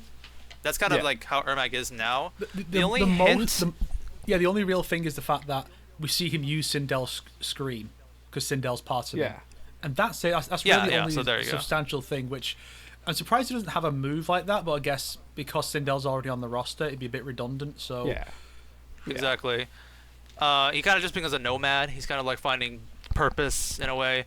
Yeah. Here's a fun intro dialogue. 3D era-ish. True. So, he better be a good guy. In his intro dialogues, he sounds neutral. He sounds like he's not hostile towards the good guys. So it's like he kind of is a good guy right now. Well, that's the thing is, if we go, because if the different souls can take control and have different levels of influence, that means that Ermac can be very fluid in his motivations. One game he could be more towards the good guys, and other times more towards the bad guys, and not just because of mind control, because there are some bad people in there who are like, yeah, I want to just attack villages, and they're like, you know what, that's a good idea, let's attack villages. And another guy goes, no, this time what we're going to do is instead we're going to help the good guys. Yes, it's a very good idea, we should help the good guys. They call it in the intro dialogues, they call it the collective or something like that. The collective have decided or something like that. So it's kind of interesting. The only hint we might have of where Ermac is going is an intro dialogue with like Baraka, where basically he kind of just Baraka is like, you know, oh, how long are you staying in the colony? So he might be he's currently might be there right now, just hanging out in the colony basically. Ermac and Baraka being friends. And I guess he's not worried to Tarka since he's already dead anyways. Poker idea. Poker idea. Shit. Brainstorming me. And the one last thing I want to mention about Ermac are some of these like, so you can unlock like these from the shrine, or sometimes you can get some of these images are from like the brutality. I found this all on the MK warehouse, but like there has been one that I like. You see, like, shout out to Modoink, genuinely a lifesaver for my videos too. But I messaged him and said, hey, they've updated Dark Raiden's images for the costumes, because it used to be just like the normal face. Now it's got like the corruption face. Can you not got the corruption faces on here? Can you put them up? And like within a few hours he'd put them up. And it's like, what a hero. That's awesome. What absolute Chad legend. I love this picture absolute you posted. Chad. Well, yeah, actually. Yeah. He asked for pickles. It was just so funny. You unlock this by, I think it's in the shrine, so you just randomly will get, actually, meme. Then there's another one that I find very interesting. So I noticed this when I unlocked this brutality. I'm like, because Ermac has like 4 main standing like souls, like soul warriors around him. You got the gigantic like ram monster guy, you got like the mask lady or something, you got like the lady, the banshee lady and stuff. I forgot what the last one is, but there's like a couple of, like the souls that stand out more. However, in the brutality, one of the victory like poses that you get for Ermac, because all his victory poses revolve on one of those souls doing a pose next to him and stuff. You actually can see what the Ram looks like without his soul soulify. Like, this is what he looked like before that. I think it's a mistake, but I think it's very cool that we get to see this, and you get to see it again in the shrine. Like, this is what he looked like before he was like dead. Apparently, It looks I a think lot. it's a mistake, but it's like, hey. It looks a lot like the Netherrealm demons in MK11.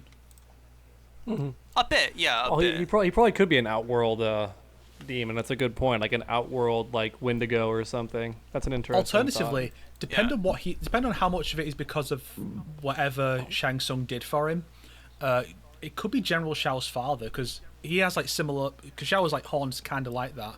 So this could be. Oh, the his horns. spirit. I see what you mean. So that could be. So Which it's one of depending my on the pathetic hereditary. ancestors? Yeah, you both Yeah. just is chatted. inside you? You both just talked just now. I couldn't hear what you said. Oh, sorry. Oh, I was It just could be one of quoting his ancestors. General Shao's intro when he's like, "Which of my pathetic ancestors is talking about me?" And so it's like that's his like his dad. ancestor, Yeah. that big Hey, motherfucker. technically speaking, his dad should be there, right? If he's like one of the honorable dads, right? Well, is his dad dead? I think his dad's dead, right? Probably. I'm gonna assume so. Yeah. I That'd be mean, kinda The way cool lore. Sindel speaks about him.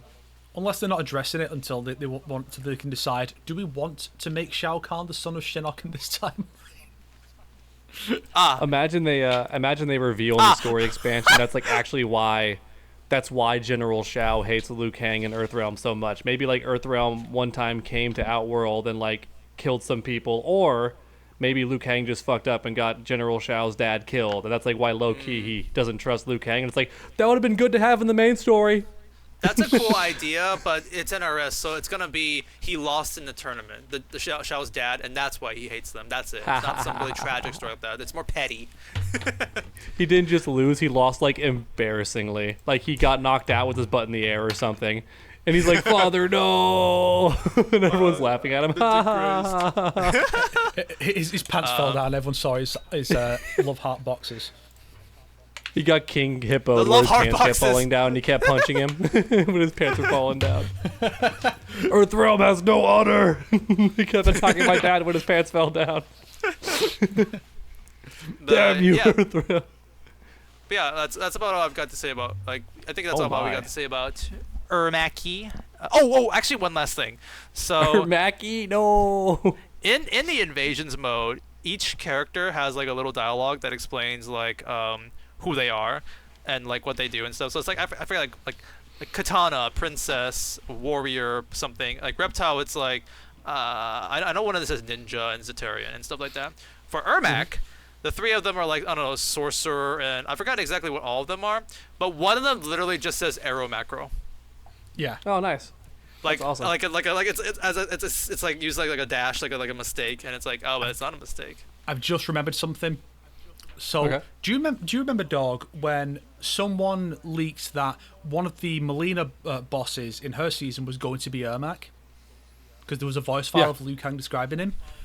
Doesn't that further support the idea that Ermac was going to be in the base game? But because sure, he wasn't why not? ready because he wasn't ready by the time her Oh. DLC came out, as they expected he would be, that's no longer the Yeah. case.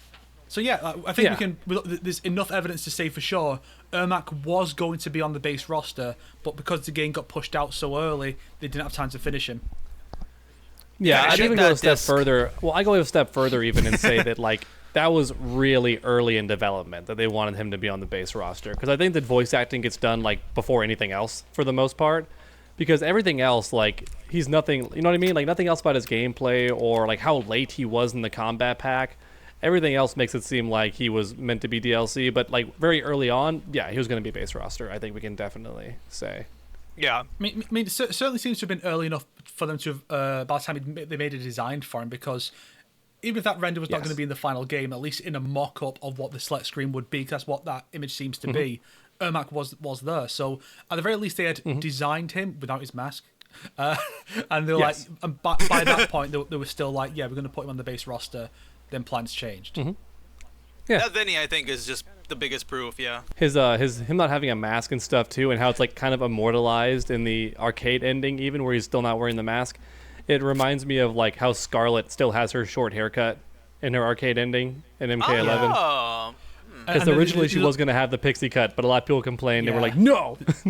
There's a lot of stuff like that where certain things are just kind of oddly trolled. I mean, like Johnny Cage in MK11, when you see him in the background of the tank bunker, the lower quality model, he's got fingerless gloves. But in game by default, in the story mode, he's got like the wrist thing instead. So it seems like that was a design change a design that changed during development. Yeah, no, for sure. I see. Nice picture of Reptile there. But yeah, thanks. That's I about know, all it's we've so got. saucy. I was like, oh, gotta post this. There's many versions. There is a version where he wears more clothes. Oh. But where's That's the all fun I in know. that? I don't. Well, I'm sure there's a third, but I'm not gonna admit that I know about that. So now let's get on to the. Now let's get on to. don't lewd Reptile. He's a good boy. Hey, nobody went there. A lot of fun stuff to say about Ermac, but now let's go to a character. Probably not like too much to talk about because all we got is a trailer and a combat cast. Mavadi. We're gonna talk about some Mavadi stuff now. Malvado. I've got exactly bad man. I've got a full video actually coming out about him today. Like, not by the time they watch this, the lovely viewers, but while we're recording this, it's gonna come out at like noon. The only embarrassing thing is that the thumbnail I don't think looks that good, but I already used the same Mavado image like twice, so I can't use it again for a third thumbnail. Like, it would be too repetitive. So I found a new one, but oh well. We'll see. I noticed you liked your split images thumbnails a lot more recently. The split faces. It's such a clever, easy way to like not have to make an entirely new thumbnail. It's just to reuse the ones that are already good. Oh, I see. Yeah. Yeah. Also, I think us pronouncing Mavado wrong, is that like are we kind of like doing a bit of like a mocking dog with like Jeanette Cage just then or something? Are we saying it wrong? I thought Mavado was how you say it. Yeah, Mavado is how you say it. We were saying it wrong, like purposely. No, it's because the name comes from Malvado, which comes from the Spanish words mal and vado, which basically just means bad man. That's literally where the name came from. Cool. That's it's one of those very literal names like borracho and borracho. Like, it's a clear like just drunk guy, or Shujiko, meaning main character. Yeah. Straight up. I just remembered something that's so funny about Mavado. So the thing I want to get into first, I want to mention is when Mavado first appeared with Ermac in that trailer, for some unbeknownst reason, it's like out of the shadows, out of nowhere, these random ass Mavado stands are like, "Welcome back, Mavado. We stand you. We love you." Like, get away from your Ermac. It's like, we just want all this Mavado like love. Oh my gosh, I was here day one loving Mavado, and I'm just thinking like, okay, for Chameleon I understand. For Mavado stands, where the hell did you all come from? What the heck is this? Where is this love of Mavado coming from all of a sudden? Oh my It's gosh, very it's funny. all bots. It's all bots. No, they're all fake. I do think these people are like coming out really legitly, but yeah, it's like people coming out, people having the hots for him really much. They're like, oh my gosh, chest hair and stuff. Yeah, I think it's real, but also it's like half real. Like, as in, like, they see him for the first time and like, oh my gosh, he's so hot. Yeah, I kind of recall that guy from like a long time ago, kind of like Gojo fans. Like, I know a lot of the Gojo Sams don't even watch Jujutsu Kaisen. They just think he's so hot, and they love fan fictions of him. And it's like, oh my gosh, I've been a Gojo fan my whole life. And it's like, no, you haven't. You saw the show, and we're like, damn, he's so hot. I'm gonna like pretend to have always been a fan. Yeah, same with Mavado. It's like, I'm glad people are like him because he's hot, because that is Ray one of the William aspects Johnson about looking him. motherfucker. Stop! You're ruining it. You're ruining it now if you say that. If you don't say that, it's not ruined. But if you say that, it's ruined. Mavado is I will say this. I'm super happy that this guy is almost like, basically they're just making like an R-rated Spider-Man, and not. Because I remember I did say I just hope they don't do like too much Cabal stuff, and basically they don't. They only have like one Cabal thing, and everything else is just Mavado shenanigans, like bungee jumping over and stuff all around the stages. What do you think about him from a gameplay perspective? Don't post it. I've seen this image. You're gonna ruin Mavado for everybody now. I'm not sure Snake's seen it. Oh my god, it's so true. What the fuck? The nose is like identical. The eyebrows and chin are like very similar. You've ruined Mavado. What do you mean? What, you got a problem with Ray William Johnson? I think it's improved. So, what do you think about his gameplay, especially you, Dog? Because I think you could like talk about more of that aspect. There's a couple of things that people are upset about, like not in like a way that it's like bad that he has it, but that like this should be a universal mechanic, and people are upset. Oh yeah, so, I know what you're talking about. Yeah, basically the main complaint in Mortal Kombat 1 right now, aside from like little glitches here and there, balance patches and all that, is that there's not very many defensive options. Like you have an armor move, and that's pretty much it, right? Armor move or fatal blow, and that's all you got. So people are like, well, why is there not like a flawless block kind of mechanic, like in MK11, where if you block perfectly, you can go boof and just knock someone away, right? Why is it not a feature? Well, turns out Mavado can do that. He is the only cameo character in the game where if you nail a flawless block, you can call him in and he goes and kicks the opponent away. Now that said, it's way too expensive, in my opinion. It's not just the entire cameo wheel, which I think would be fine. It's also 2 bars of meter. That is expensive just to get someone off of you. Because like, if you watch the gameplay, they're not on their back for very long. They can just like get up and like dash forward twice and they're back in your face, They're not even sliding backward and letting you like, go up on them. It's kind of like a reset the neutral and they can go back in. So I'm like, I think a full cameo wheel is more than enough. At the most, it could be a full cameo wheel and 1 bar. Like, fine.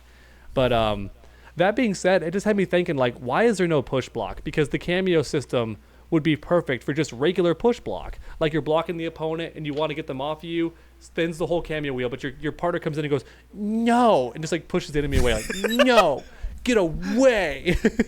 Like, that'd be perfect. Like, that should be a feature in the game by default, but... So some people were mad about that because when they saw the trailer for Ermac, they all thought, they thought it was universal, it's coming. Yeah. We're all getting the universal, like, get off me button. But I think the devs did say actually in their combat cast that, no, it's just Mavado. That said, I do think give it time and they're going to add it to everybody, just like with Spawn. Like, Spawn had the first armor break. You gave it a couple months, and then everyone got an armor break. I think it's going to happen the same way. That's my prediction because they could be so lazy about it.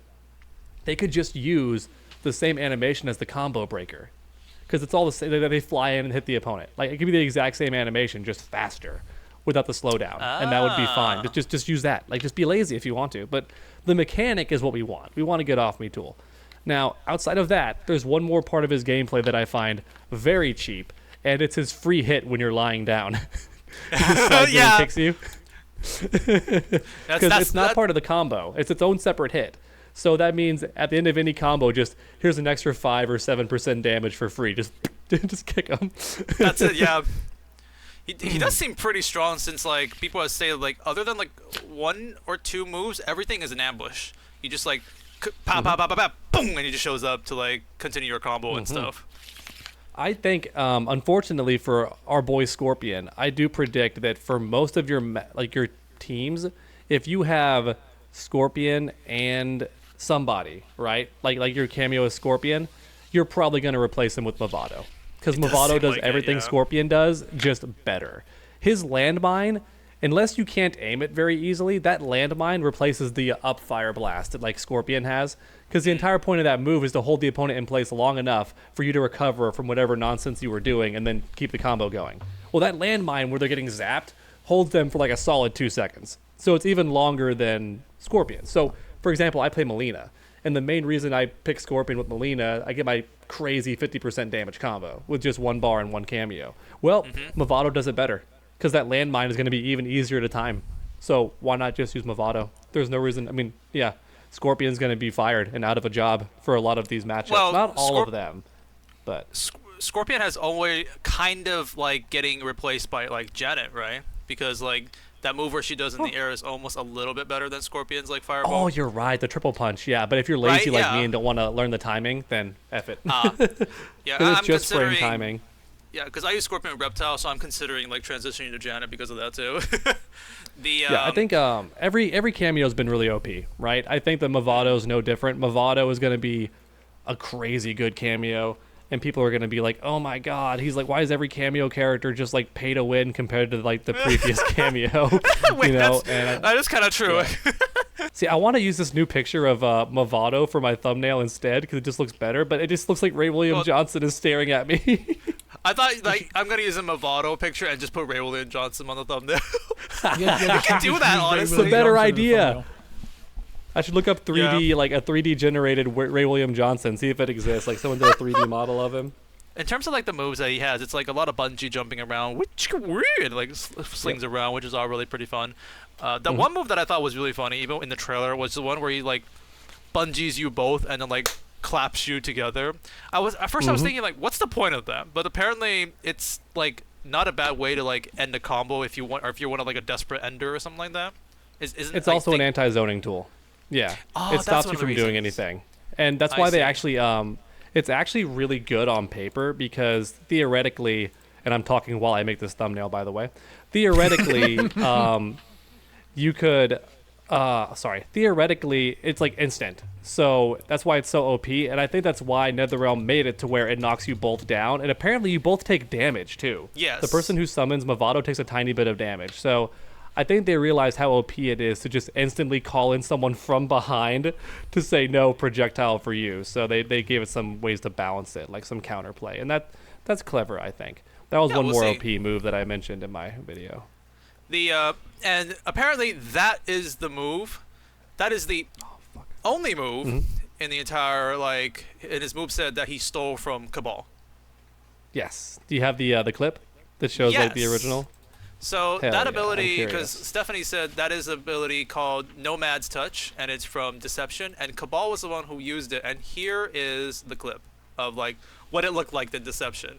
When I saw it, I'm like, oh shit, wait, that is so much different, but yeah, it is the move.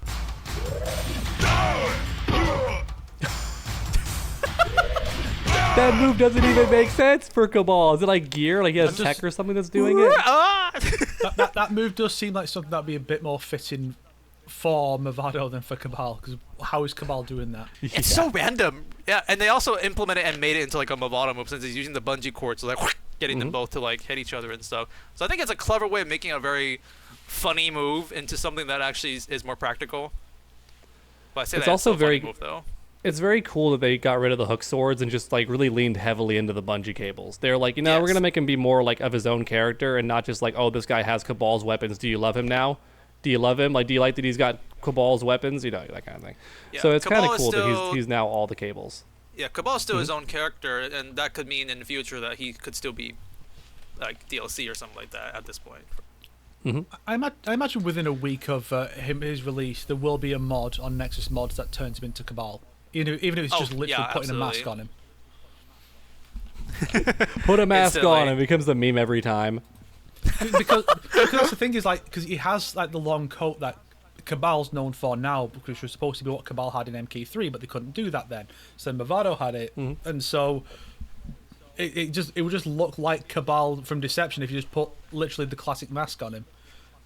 And you can just get that model from MK11, so you just take that, slap it on his face, there you go, boom, you got the shitty looking Kabal, but it is there.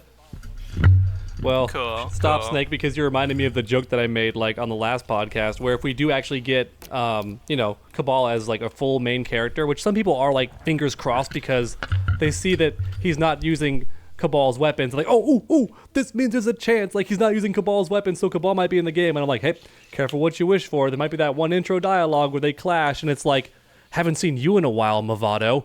How dare you use my real name? Because Kabal doesn't like a code name, Because Kabal means like literally a mass of people, so I always kind of found it funny that his name is Kabal, because that means like cult.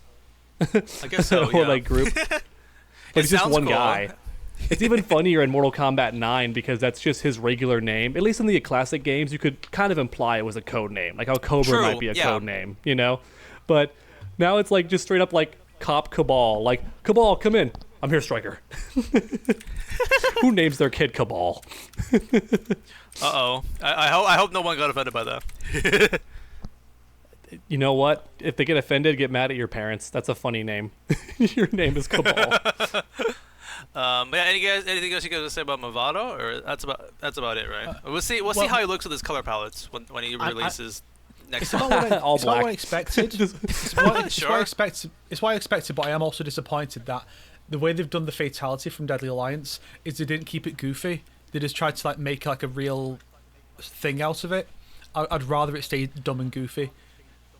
Yeah, I see. at least they did it. At least I'm happy Yeah. they chose that one. You know, it's like Yeah, the I Darius can one that I wanted, like people wanted, wasn't picked, but this one is the one that people wanted, and it's like, okay, realistically, that's what would happen. Yeah, you can appreciate the fact that they did in fact do a classic fatality, and it is close enough. I'd say in terms of like how close it is, it's about as close as Toasty, because Toasty does take a few liberties, and so does Head Rip. It's that level, which is like the upper echelon of how faithful these fatalities are in this game, and it's certainly better than some of the others where they just do whatever the hell. Oh, we're gonna do a Kill Bill reference with Shujinko instead of what Shujinko does. Yep. But wasn't Yeah. wait, maybe I'm wrong, It's but still didn't very cool, Shujinko though. have like really stupid Still very fatalities cool, in the yeah. Oh, sorry. What? what were you I was saying, gonna say Tom? like I was trying to like be like, well, I get what Snake means now. Snake meant that you had the chance finally to have Shujinko like turn into the opponent and like probably do a fatality on them as them because he can change form and all that or whatever, or copy their move. That's what I think he meant. I thought he meant like bring back a deception fatality because I'm like, wait, didn't Shujinko infamously have like the most trash fatalities because they wanted him to be like the good guy? No, so his Snake wants fatalities that. were all like pretty lame and merciful. Yeah. Like they weren't that bad. Snake wants that. That's what Snake wants. That's what Snake wants? Oh shit. I'll take either as long as it is. I'd rather it be something he actually had, but I'd accept to steal the opponent's fatality. He That's turns. fine. He turns into like a character that's not playable as a fatality, right? I think that'd be kind of cool. Then they'd have to make a model for that. That'd be Like too he- much. Well, they did that Right. with Shang Tsung and MK11 with the Kataro. They should bring back Liu Kang's fatality, and I think it was Deception, where he puts his soul inside their body and rips their head off, but it's just somehow his head under there. Do something like that, but with Shujinko. Ah, I did it, guys. I you did just it. took that. You took that face. It looks like him. It looks like William Johnson is in my thumbnail. Classic. that's Just the Mavado. man himself. We will see how he is in the meta once he releases in the middle of May. I'm not sure if y'all heard my joke earlier, but like Sonic was like, "Oh, what are the different like color palettes gonna be?" And I'm like, I really do hope that he's still wearing black as his main color in every single outfit, but just like the accent changes color. Like here's black with purple, here's black with green. Yeah. Here's black with... I don't actually hope that. I'm just saying that'd be funny as hell if they just did that. Like, oh, he's got to If wear they black or is that Mavado? If it looks good, I would not mind. The best we can hope for is a nice red, and then everything else will just be trash. There may be like one other one that's actually we look at and go, that's pretty good. I might use that. The rest will be ones you look at and go, I'm never going to use this. This is terrible. Are you like meaning like a full red trench coat? Is that what you mean? Yeah. So like Well, this one- Dante? Yeah, that sounds pretty cool. Yeah. Just give us. He's Red Dragon, which is I'm sure is the reason why they put him with Ermac instead of the obvious pick of Farah. Yeah. Because some people say Pharaoh could be held off for Takeda, but I think what's actually going to happen is that we're going to get Farah with Homelander, and then with Takeda we're going to get Harumi. Yeah, that'd be pretty. So you that'd be believe very in that likely. theory too. Yeah, I mean, I'm going to go a step further and say that could happen, but only if that's going to lead very smoothly into the story Kombat mode 2? expansion. Yeah, Yeah, because like they're gonna be like kind of like how Luke was the last DLC for Street Fighter V, just to tease like Street Fighter 6 and how it's this is coming. They might do that. Like, oh, here's Harumi, and she's also going to be maybe in the story pack if you didn't buy the season pass for Combat Pack 1. But like here's how you get a taste of what's to come. Like here's Harumi, and maybe as a cameo, she has some new stuff that only the story mode cameos can do. That'd be kind of cool. So Some people have a explain really- briefly to explain for people who don't know. Oh, okay. Let's talk about the Harumi thing. I don't know the full story, but like basically it's been confirmed through something leaked that a face model has been chosen for Harumi. I think she posted about it. So it's not So a that leak. was okay. She posted that it first herself. one's not a leak. The second well, part was a leak. Like, yeah. Well, if it's not coming from NetherRealm, it is a leak. Oh, is it that simple now? Well, then, damn, I'm just leaking everything. Yeah, in a way. Yeah, so basically it's like we have so basically they're making a Harumi model, and like in the tags I think it said cameo. which would Yes. suggest that she's going to be a cameo character. And that does make sense, because we've been wondering on this very podcast for a few months, like, having the 5 cameos in between the 6 fighters makes sense, but because they show them off in the trailers alongside them, does that mean they're going to repeat someone at the end with Takeda? Or is it going to be the wife of his mentor from prior timelines, another Shiraiyu character, put with him? That would make sense, and that would also... It makes sense to do that.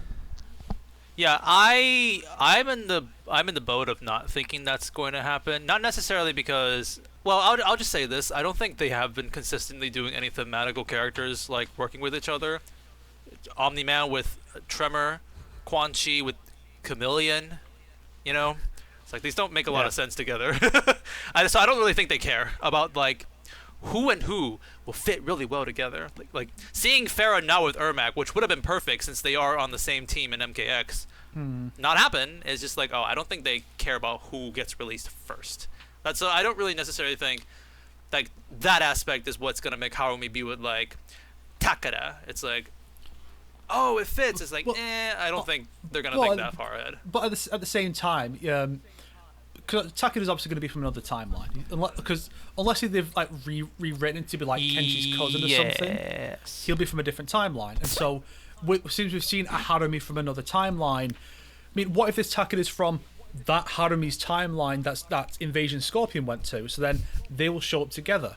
There's a pretty decent chance, I think, that the Harumi we see as a cameo will be in that Scorpion outfit from Invasions, and then what we'll get as part of the expansion, she'll get an extra costume based on what she wears in the story, which will be some new Shiraiyu uniform, which I think would be really neat if Scorpion and Smoke also got those for the story. So when we see them, they're all in their new uniforms. Oh, that's true. That's a very good skin idea too. Once Scorpion and Smoke are out of the Lin Kuei, they gotta have their own Shiraiyu like outfits. That is a very good point. I really like that idea. If they're still wearing their Lin Kuei outfit, then I will call them out for that now. I'm like, wait a second, you guys aren't Lin Kuei. That's a really good point. You know what they're probably gonna do, right? They're gonna like have some moment where like they can't decide on what the new uniform is gonna be, and Harumi's just gonna walk up and like put her hand on Hanzo's chest and be like, "It was always you. You are the face of the Shiraiyu." So they're all just gonna wear his like kind of uniform. So he's gonna keep his yellow, but they're all just gonna wear yellow because he's like the leader they all need or something, you know, that kind of thing. In the arcade endings, don't they still wear like their defaults? Yeah, but in fairness, Qualang doesn't even have his scar in those endings. I can forgive them for not having designed a new outfit for them. Yeah, it's not a big deal. I mean, it's also possible they will just stick with them because because the whole original idea of Scorpion was yellow because it's like taking the piss out of the Lin Kuei, but it's like a mockery of them. And but here it's like the heroic version of, we uphold the Lin Kuei principles, so we stick with the Lin Kuei uniform to retain some honor to the Lin Kuei branding. And Quailan's like, fuck you, Tomas, father didn't love you. And some shit. Fuck you chud. Never loved you. He just starts like, he goes like full red pill. Just starts using every like mean insult in the book. If y'all wonder what I was doing for the past like 30 seconds to a minute there, I was replacing this god awful thumbnail that was my original one. So that one's your original one, with the one on the bottom? Yeah, the terrible looking one, and then like I replaced it with the actual good one that's Ray William Johnson. So yeah, we got a good thumbnail now. So it's good because it looks more like Ray William Johnson. Well done. Well, also this doesn't look as trash. The other one has too many dark patches and stuff, so you can tell that it's like someone's art, and I don't want to use someone's art. So. Oh yeah, that makes sense. The other one at least has more like contrast, so it doesn't look better, but it might be more like clicky, if you know what I mean, because I don't know, the more contrast you have in your artworks, the more. Don't make me second guess this, please. Okay, don't make me second guess this decision. I want to be confident in my choice. I guess my only you're not wrong though. You're not wrong. You're correct. Like the contrast along with saturation is a thing that catches people. Or in your case, a lot of clutter, which is like how you know it's a Sonic Hot XD video. There's just so much going on. You're like, oh, that's awesome. But the reason I wanted to do a change for mine is because the first one I did looks photoshopped. it looks like someone did a parody of one of my thumbnails, you know, like the crappy looking Mavado and stuff. Whereas the one I did now, you can tell is actually like my thumbnail. Like it's actually the game character, or at least looks like him, you know. And it's like, okay, there he is. That's our boy. Yeah. I had a conversation with my friends who, like, we graduated from design major, and it's like I told them about the YouTube thumbnail metas, and I showed them like my YouTube thumbnail, and it's like, saturation is too high, the contrast is too high. Yeah. I'm like, yep, that's the meta. Sorry, I'm not changing that. Like, ugh. As a designer, It's he's the same with heartbroken. Yep. It's the same with the dreaded drop shadow. Designers hate when you abuse drop shadow because it looks so shitty, because it's supposed to look like a real shadow, and it's like, no, you don't understand. With a thumbnail, it is literally just to separate them from the background. It is not to actually be a convincing shadow. I just need them to pop. Add a outer That's all glow it is. too. Don't forget to add that outer glow. That's actually so. One of the things I hated the most was that trend that PewDiePie kind of popularized, where he would take the glow, but he would make it so thin that it becomes just like a stroke. And then the same thing with the inner shadow, and put them both together. So every thumbnail had like someone's face or some character, right? Then like a black outline really thick, and then a white outline really thick. And I hated that trend so much, but it worked so well. What's funny like, is damn it. he made a video teaching how he makes thumbnails, and that's what he went through. So I'm like, I learned like how to make thumbnails like partially because of him. My friends would use that's a cool video. I love that video. Yeah. Yeah. There's a term we use. It's called 内建, and what that means is technically it's like built in. So it's like you use the program built-in stuff, and that's what the shadow looks like. It's like, oh, you just press a shadow and just like it's a built-in thing. Like, oh, and so people in our industry will be like, oh, it looks like it looks so like built-in from Windows Media Maker or something like that. So, you know, that kind of like transition, all built-in. So that's how we view shadows like that and stuff. But it's so useful in thumbnails, like you said. But see, that's the meta too in YouTube now. It's now the meta to not do a creative transition, but to use either a literal stock like transition effect in like the editing program, or to recreate your own, but it still looks like it. Like, so for example, instead of like having a smooth transition, imagine my screen doing that dumb 360 flip to like the next scene. Like the Ray William Johnson transition. Yeah. And there's also that amazing joke to like, you can even keep the they come with default headers and footers sometimes. If you leave those in and didn't change them, it creates the illusion that like you just missed that in the editing process. Like, oh shit, I left it in by accident. But no, it's for a joke. Like video by me. Doesn't have your name, just video by me. Recorded in Bandicam. Oh, those are so good too. Like a funny quick joke, and then just ends with like made with Filmora. It makes me laugh every time. Sorry. Okay, but before we get into the season 5 discussion, we got one more smaller thing we want to talk about is the patch notes, because there was a pretty significant patch that happened this update while Ermac came in. It's like nerfs to some of the biggest characters, and not just buffs to some of like well, I wouldn't say they're all low tier, but like low tier ish characters, but also giving them new moves too. There's a couple of pretty great things. Anything significant you want to talk about, Dog? Or I will say that at first I was worried that Reptile's buff wasn't going to be significant enough, but if it was, we'd see like Honeybee doing stuff. And what I love is that not only is it cool, and good, but it looks cool, which is something that everyone like forgets is super important. Like, does it look good during gameplay? And there is nothing cooler than seeing a Reptile player walk barely within that tail whip range, and then back up to whiff punish someone and just like spinning dragon, alligator hit him and then teleport and keep the combo going. It's so fucking sick to see in real time. And you're like, that's so awesome. He is now legit like the best whiff punish character in the game if you're on point with your reactions. And I find that so cool.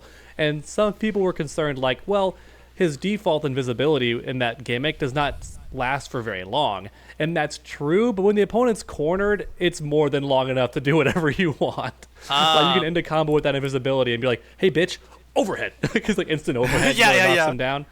I do think it's still bullshit. My only complaint in my Reptile video, which you probably watched, my only complaint in that video was why the fuck is this overhead still minus? Like, why is it still unsafe it's on block? risky. It's just a little overhead that does nothing. It's the same as Raiden's, but weaker. And I'm like, I get they want to incentivize you to hold it down and do the launcher, but the launcher is already the incentive. There's no reason to punish me for doing the fast version of the overhead. That's my only gripe. It feels really weird that that's still punishable on block, but everything else is super cool. The fact that he keeps the invincibility when he does the EX like transform or EX Talon drop, whatever, The fact that Falling Fangs. The fact that he keeps the armor even when you cancel out of it is so sick, because it means the opponent has to hold that mix-up. They can't do anything to like interrupt you. It's like, nah, bitch, that's what I want. You better not press any buttons. That is what I want. Yeah, I love like Honeybee said this, and even I would say this in my mind too. It's like, if anyone's complaining about how Reptile is nowadays, all we're gonna say is we waited 8 months for this. Okay, 8 months for him to finally be like pretty like these buffs. So like really happy with it. There's then so me, many the more casual like fan walks in. Actually, he was never bad. He was just like mid. Who is the only like Reptile? Who are the only like 5 Reptile players out there right now, huh? Me, I guess, but not in a competitive way. I just love playing. Yeah, him, I meant like competitive. Yeah. The I love like seeing like right now Invis is so much more used in this kit, like so like in different ways. It's like you get the short spam Invis because of like the new hop. You have one combo I really like seeing is like you end the combo, spit on yourself, put Janet Cage as a wall, and then do like the Invis cancel, and you just instantly go Invis, because that short amount of Invis is enough to get your regular Invis into the full Invis. So it's like there's a lot of like, you a can lot stack of it. Kind of, yeah. Nice. So basically that's how it kind of works there. Yeah, There's I'm even actually the little change that I love, like his 4-2-3 now hitting a bit higher when they're already in a combo is so nice, because now I can do the Honeybee combo. Before I was like, this timing is way too damn specific. I'm not going to put the effort in for this. And then I'm like, oh, now I can do it. I can now do the like launcher with the first bubble into 4-2-3 to like the knee to launch him. Then I can dash in and do 4-2 into bubble, and it's consistent. Like I can actually get his main B&B now, which has me super happy. It's actually more consistent. Nice quality of life change, some people will call it. Yeah, and the funny thing is the technical new move he got is the acid spit, like That's that true. acid spit move. And funny enough, that isn't like a really strong move, but it's still nice to have for him because it's a fast projectile.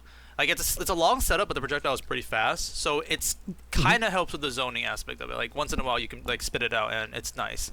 But There's yeah, the big thing. and one more thing I noticed in my breakdown. Sorry, did you want to finish your thought? I'm sorry, I want to go on the spitball. I'm about done with the.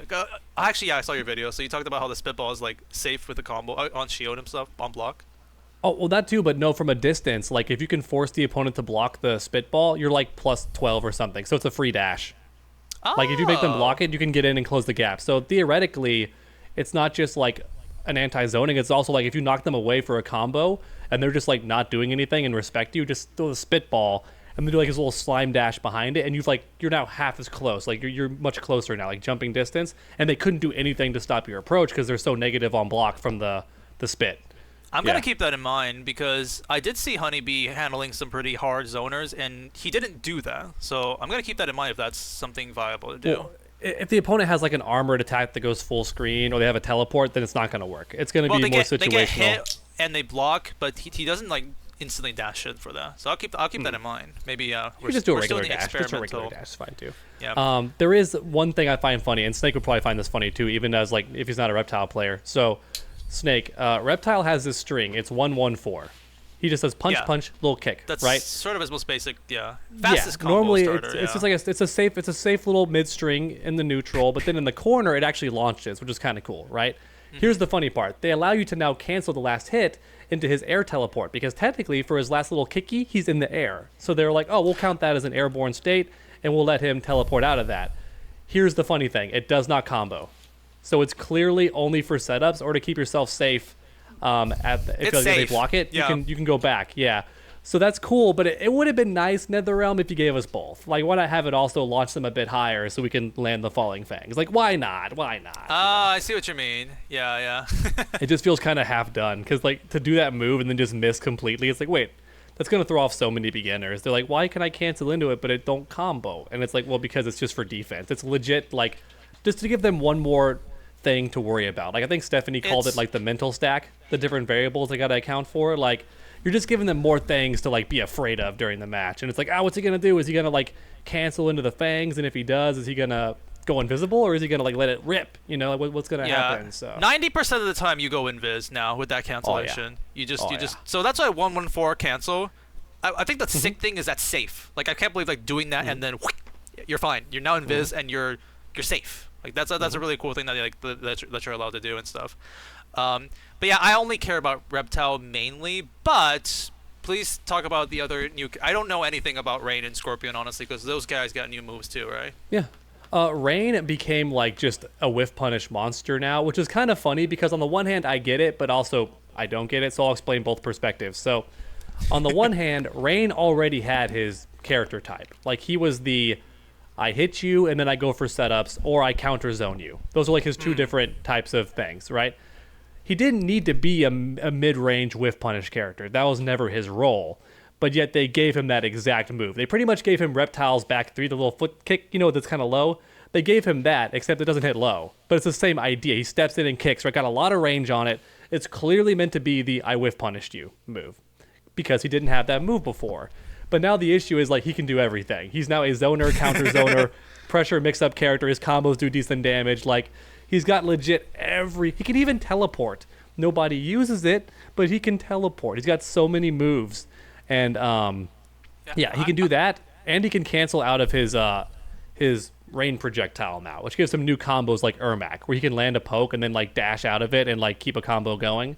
So that's kind of cool. Yeah, I remember he was like top 5, right? He was like super good. Like Sonic Fox won a tournament with him, and then he got nerfed, and then people just kind of like kind of dwindled down with him. So do you think Rain is gonna make a comeback now? Do you think like? Oh yeah, and I never thought Rain was even bad. He's one of those like your character is not fine. Bad. Yeah. Yeah. He's great. He's great now. In fact, it's funny. They kind of made him bugged without meaning to, because his back three, it's meant to be so plus on hits so that you can cancel into specials or dash cancel and get whatever you want. It's meant to be like a really good hit confirm, right? The problem is they made it so ridiculously plus on hit that now he can combo into Cyrax's net. Almost nobody can do just a regular poke into Cyrax's net. It's slow on purpose because it drains your meter. It not only holds you in place, but it drains the opponent's meter when they're held by it. So if you could just combo into that really easy, it'd be OP. Well, here's Rain. Rain can easily combo into it, right? But then on top of that, that's already pretty ridiculous that he just has such good synergy with Cyrax now, which I kind of love, because Cyrax was kind of gone for a bit, but now he's back. Yeah, that's good. But here's the funny part. He is so absurdly plus on hit when you cancel into something that you can call in Jeanette Cage, where she runs in and just stands there. Sorry, Janet. You can call in Janet Cage. She comes in, and you can still combo.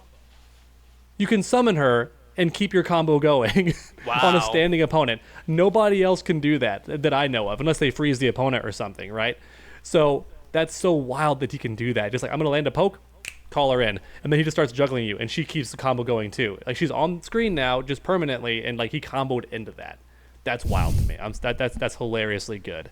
So you may see a lot of Rain and Janet Cage, despite Cyrax also being really good synergy. I still use Sub-Zero because I love his stupid ground bounce into freeze, into like fully charged water jet that restands them, into fully charged spin kick that knocks them around the map. Too. I love that stupid nonsense that he can do. But yeah, Rain is definitely back to being a top 10 character, I think. And he was never anything but like a top 12. Like, he was always fine. Yeah. Like, especially at the casual level. It's like with that joke that, I don't know if y'all watch Diff or not, another great YouTuber, but he's more competitive than me for sure. He's a really good Scorpion player, but also just good at the game in general. He brought up how like the problem with your favorite character in the game ever getting buffed or nerfed is that NetherRealm mostly looks at the casual level, or at most the competitive casual level. They're not really using their tournaments as much as like a basis to nerf or buff. So as a result, because nobody is really complaining about Reptile at the casual level, they're only complaining at like the competitive level. He's like, man, poor Reptile fans, y'all are probably never going to get a buff because the casuals think he plays just fine. But the competitive players notice his shortcomings. But hey, he got the buff. So that was cool. We got so happy. Big buff for Rain, big buff for... There's Reptile. One more character I did. Yes, Reptile. The thing is, like, Scorpion apparently got a okay buff or something. Got a single string. Yeah, which honestly is way better than people gave it credit for, because Scorpion's biggest problem was that he didn't have any damn mids. He was only a whiff punish character. Very similar to Melina, but unlike Melina, he didn't have the crazy you're dead damage or like, that kind of stuff. So he was very lacking. He needed a cameo, all that. Now he finally has a hit confirmable mid that's safe on block, and you can't duck under it. That's nice. That's the main thing we wanted. There's a lot more in the patch, but I think we should just quickly... One more thing worth noting. Yeah, one more thing. Raiden is dead. They gave That's all I Raiden talk a about. ton of nerfs. Yeah. Yeah. I haven't made a video on that yet, so I don't know the full extent. So but I Raiden did is see that all the bad memes. now. I know he Wait. got nerfed, but I didn't know it was that bad. Wait, He got like 10 nerfs. They gave Raiden a bunch of nerfs in his season. On the Dark Raiden. Yep. And they didn't buff Grandpa That's why he's on Dark his season. Raiden. That's why he's evil. He's He's so pissed. mad. He got nerfed. Yeah, Raiden and Peacemaker nerfs, so people are happy about that because those are the two that have been like really people have been talking about the most. Oh, are you gonna make a video about this dog since this happened? Like, they actually added a bunch of new moves for Shujinko. I do love that. I do want to cover it. One, I'm not a very knowledgeable person on Shujinko anyway, so maybe I'm not the guy to do it. Plus, I've put Shujinko on my thumbnails before, and nobody gives a shit.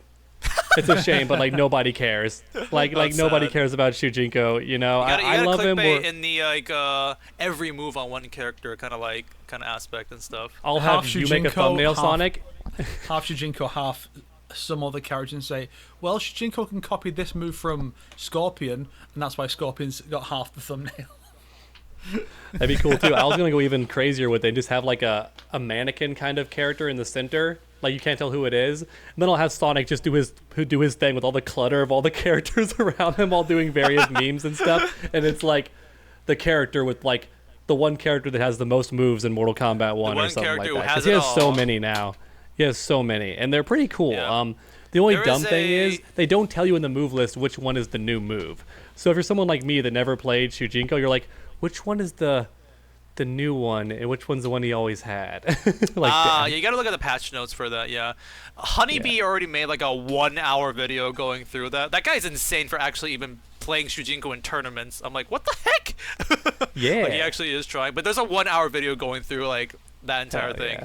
So you I can love have fun. Shujinky Dink. I love Shujinky Dink being like, I can finally be a Shujinko main because he finally has like the tools that I need, like the kit that I want. Nice. Yeah. But yeah, that's like a honestly pretty great patch. Honestly, like, do you think this might be like one of the best patches for this game with all the buffs and the nerfs to the character who need them and like new moves and stuff? Like, I think it's a pretty good patch. Yeah. I think it's a step in the right direction. It's showing that like they aren't just adding a character and doing tiny tweaks. They do have plans to make these changes. And also it's really cool that they're adding new moves. People might not Yes. realize how hype that is, but they didn't do that in MK11. They just made like they changed the properties of some moves, but I don't think anybody ever just got a straight up new move in MK11. So it's kind of cool they're doing that. Like Rain got entirely new moves. Scorpion got an entirely new Ender. Like it's kind of cool they're getting entirely new moves. Yeah. I think that's good. I do think that some people worry like, oh my god, they're not actually aware of who's bad and who's good because some characters didn't get buffed or nerfed. I really do think they have that planned too. They're just saving it for another update because they're trying to do baby steps. I think they don't want to dump 90 pages of patch notes on you all at once. You know. I saw like a lot of the Bihan stands are like very pissed. It's like, why haven't they touched Sub-Zero? And justifiably so. There's stuff for a while that could have been fixed with Sub-Zero that would have been fine. You don't got to give him new moves. You just got to remove some of the gaps in his strings. You gotta his forward 1-2 for being like his only mid is pretty slow. Like why is it so slow? This is kind of mean. Now that said, I kick a lot of ass with Sub-Zero. Like I have a lot of That's fun good. playing him. And he's one of the characters that when I pull him out, my friends are like, oh no. It's like, yeah, you done. You done, son. You know my Sub-Zero is tight. People complain about his damage, and it's like, if you know what you're doing, every touch will lead to like 40% damage. Like just like anybody else, you just got to know the combo routes. Like, and also use someone that gives him combo extenders. Don't rely on the damn deadly vapors where he freezes the ground and goes, oh my god. Like that kills your damage. It's just oh really? the worst. Oh, no wonder. Yeah. Maybe I shouldn't have started with that. Because in this Invasions mode, I played Ermac and Sub-Zero. So that's always how I start the combos. And I guess I didn't really notice how much damage I was dealing. But I did start with that. Oh, also, his ice clone is garbage. I agree. He needs to have like faster recovery because the main gripe everyone has is that no matter against certain characters like Tanya or like anyone with an armor move that goes far quickly, his clone does not save him from anything. They can armor it in every situation, and they win every time. So there's no guessing game there. Doesn't matter if you do the triple clone; they still keep going and will hit you when you land. So What's it the point of the doesn't triple work. clone if it doesn't freeze Yeah. like the second time or third? Yeah, that's the joke. Is like they'll just blow past all of it. Yeah, so like he needs a buff in that regard. I think that honestly, I don't care. I want to see it. I don't care if it's OP. I want to see how it goes. Try it for a bit, like a little testing period. I think his EX Ice clone, just a single one, should be impenetrable until it goes away. Like you can't walk through it, you can't armor through it. It's like a wall. I think that's how it should actually be. Like why not? It costs a full bar. It's gone in like less than a full second. Like there's no reason it can't be just a temporary wall. A cold wall. Yeah, there we go. So it's a Bihan. That's why I'm so happy that gameplay-wise, they did such a good job. Like he has like 3 different things that reference the cold wall. His fatality is legit an ice wall that he slams their face into, and then one of his victory animations, he summons the cold wall and just walks through it. Yeah, It's really cool. and that too. Now that being said, it would have been cool if one of his moves was also like a cold wall. That would have been kind of sick. But. Well, there are cold walls in Invasions that fall down on you and stuff. So, Oh, okay, interesting. yeah. So Snake's like, I just got it. I just got the reference. I get it. So I think that's about all we got to say about the patch. I suggest we take a small break and then come back because we're gonna get into the Season of Thunder. I don't know if that's what it's called. Storms. Oh, we kind of already Stars. did that, but yeah, we were already We talking only talk about the that. story mode. We didn't talk about the gameplay and the skins. Oh, fair See, enough. that's the exciting part. Yeah, we're That's gonna get true. into a fight when we talk about that. All right. And the new little mini games are pretty cool. Yeah, too, where you play as a we're gonna specific talk about character. that. Those are kind of fun. Yeah. Okay, but save that. Wait, take a small break. Shut up, mom. I heard that. So he's like threatening to punch the camera. Why Well, are you tell me what doing to do, like the Smiling Friends season 2 guy? I don't know, did you see Smiling Friends? Is there a season 2 that just came out or something? The first episode did just come out. It's pretty freaking great. Oh, not the whole thing at once, huh? Okay. I thought it was gonna be like a Netflix thing. There was a guy in that episode who was just like. That's basically It's what you were like doing perfect just then. Smiling Friends humor. Come on. Yeah, it's already great. That first episode, there's so many memes about it, and it's got a great commentary to it too. Like, highly recommend that episode. Nice. I hope they start expanding on all the characters because some of them are just really interesting, but they barely get to do anything because we're focused on the 2 main guys. Yeah, Like yeah. I love the OCD red guy in their office. I Alan? think he's hilarious. Yeah, I love Alan. I just wanted my cheese. I do like him too. My They friend made him loves. Jesus. Yeah. My friend loves like Gleb, and she just has had Gleb as like a profile picture for a very long time. That's a little spitting guy. Yeah, The green, Yeah. yeah. That guy.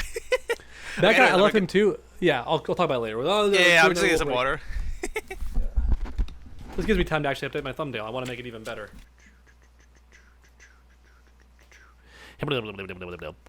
Hey, we came back around the same time. Your mic is muted. I said Sonic, Mike Chronic. Okay, thank you. That was very important. I'm so glad you unmuted your mic for that. Got these rings. I like these rings. Ooh. You can't Looks really very see nice. it. You can't really see it because the fucking camera's dumb and bullshit. This is the ring in Fire Emblem Three Houses that Byleth gives to whoever Oh. they want to marry. Oh. And Cool, this one cool. is this one is Byleth's emblem ring from Engage. The one used to summon Byleth. I'm like, yeah. Again, from someone on Etsy. It's cool that I That's have very these. cool. Did you hear dog just then? He said something, but I have no idea what. When I made the like that kind of sound, he just said like really loudly in the background, so he heard me just then. Oh yeah, I guess he went with his headphones or something so he can hear us calling him a big gay bitch.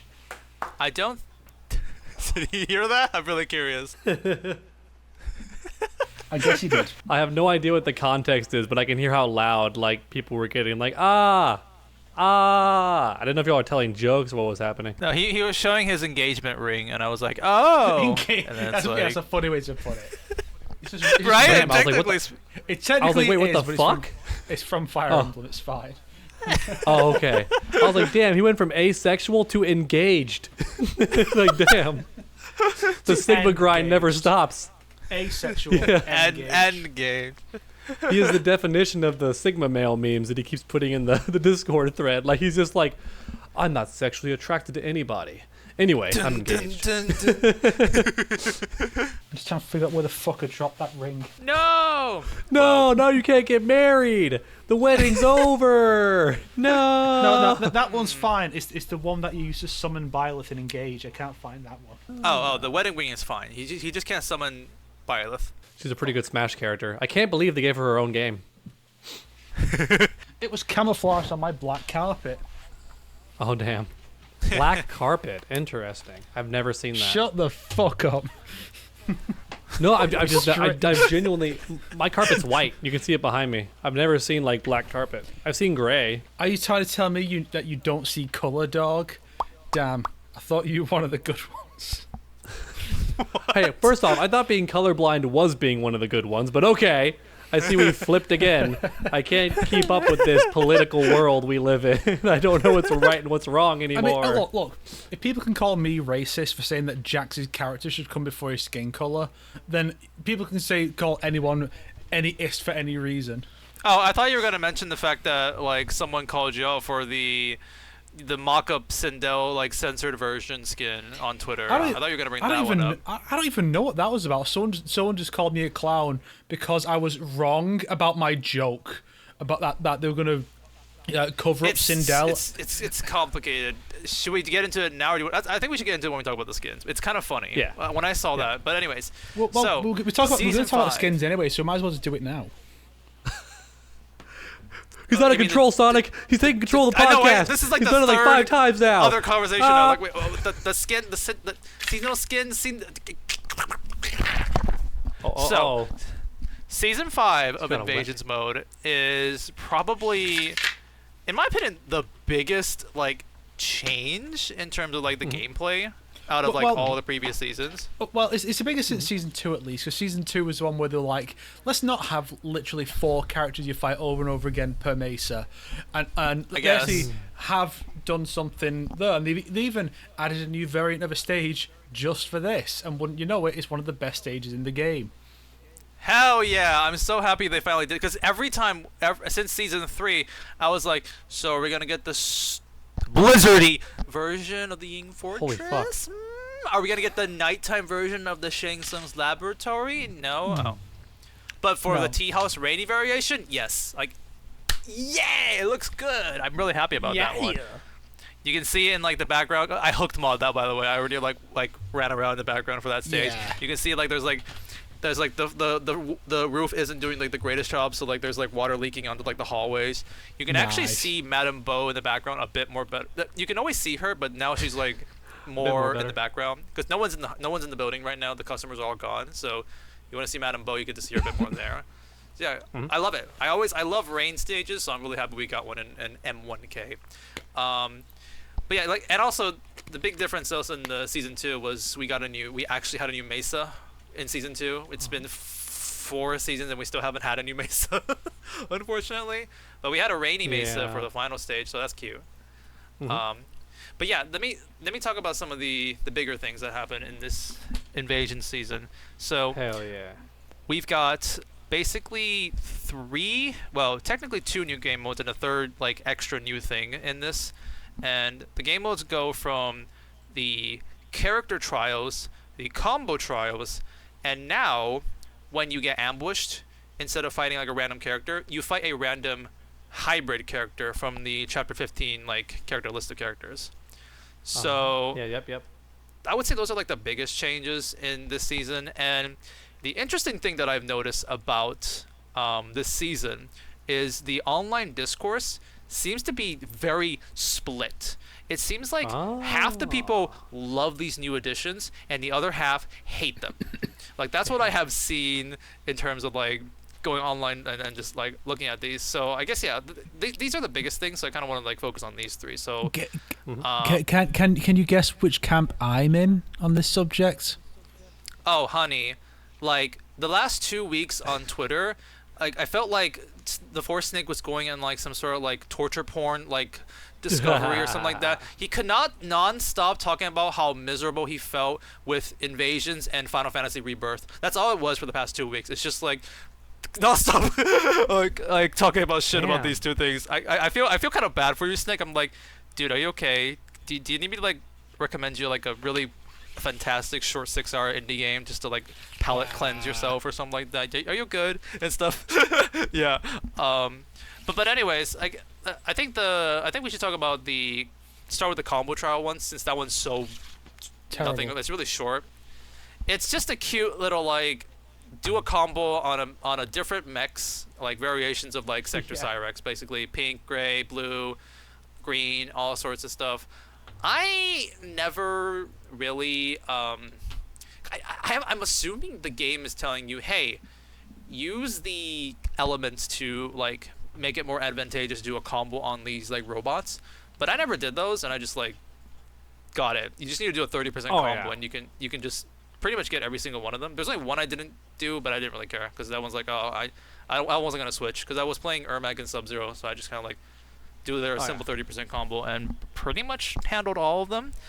They're really simple, and I like it's just a goofy way for me to practice combos on them. Basically, Snake hates them because I just don't like them.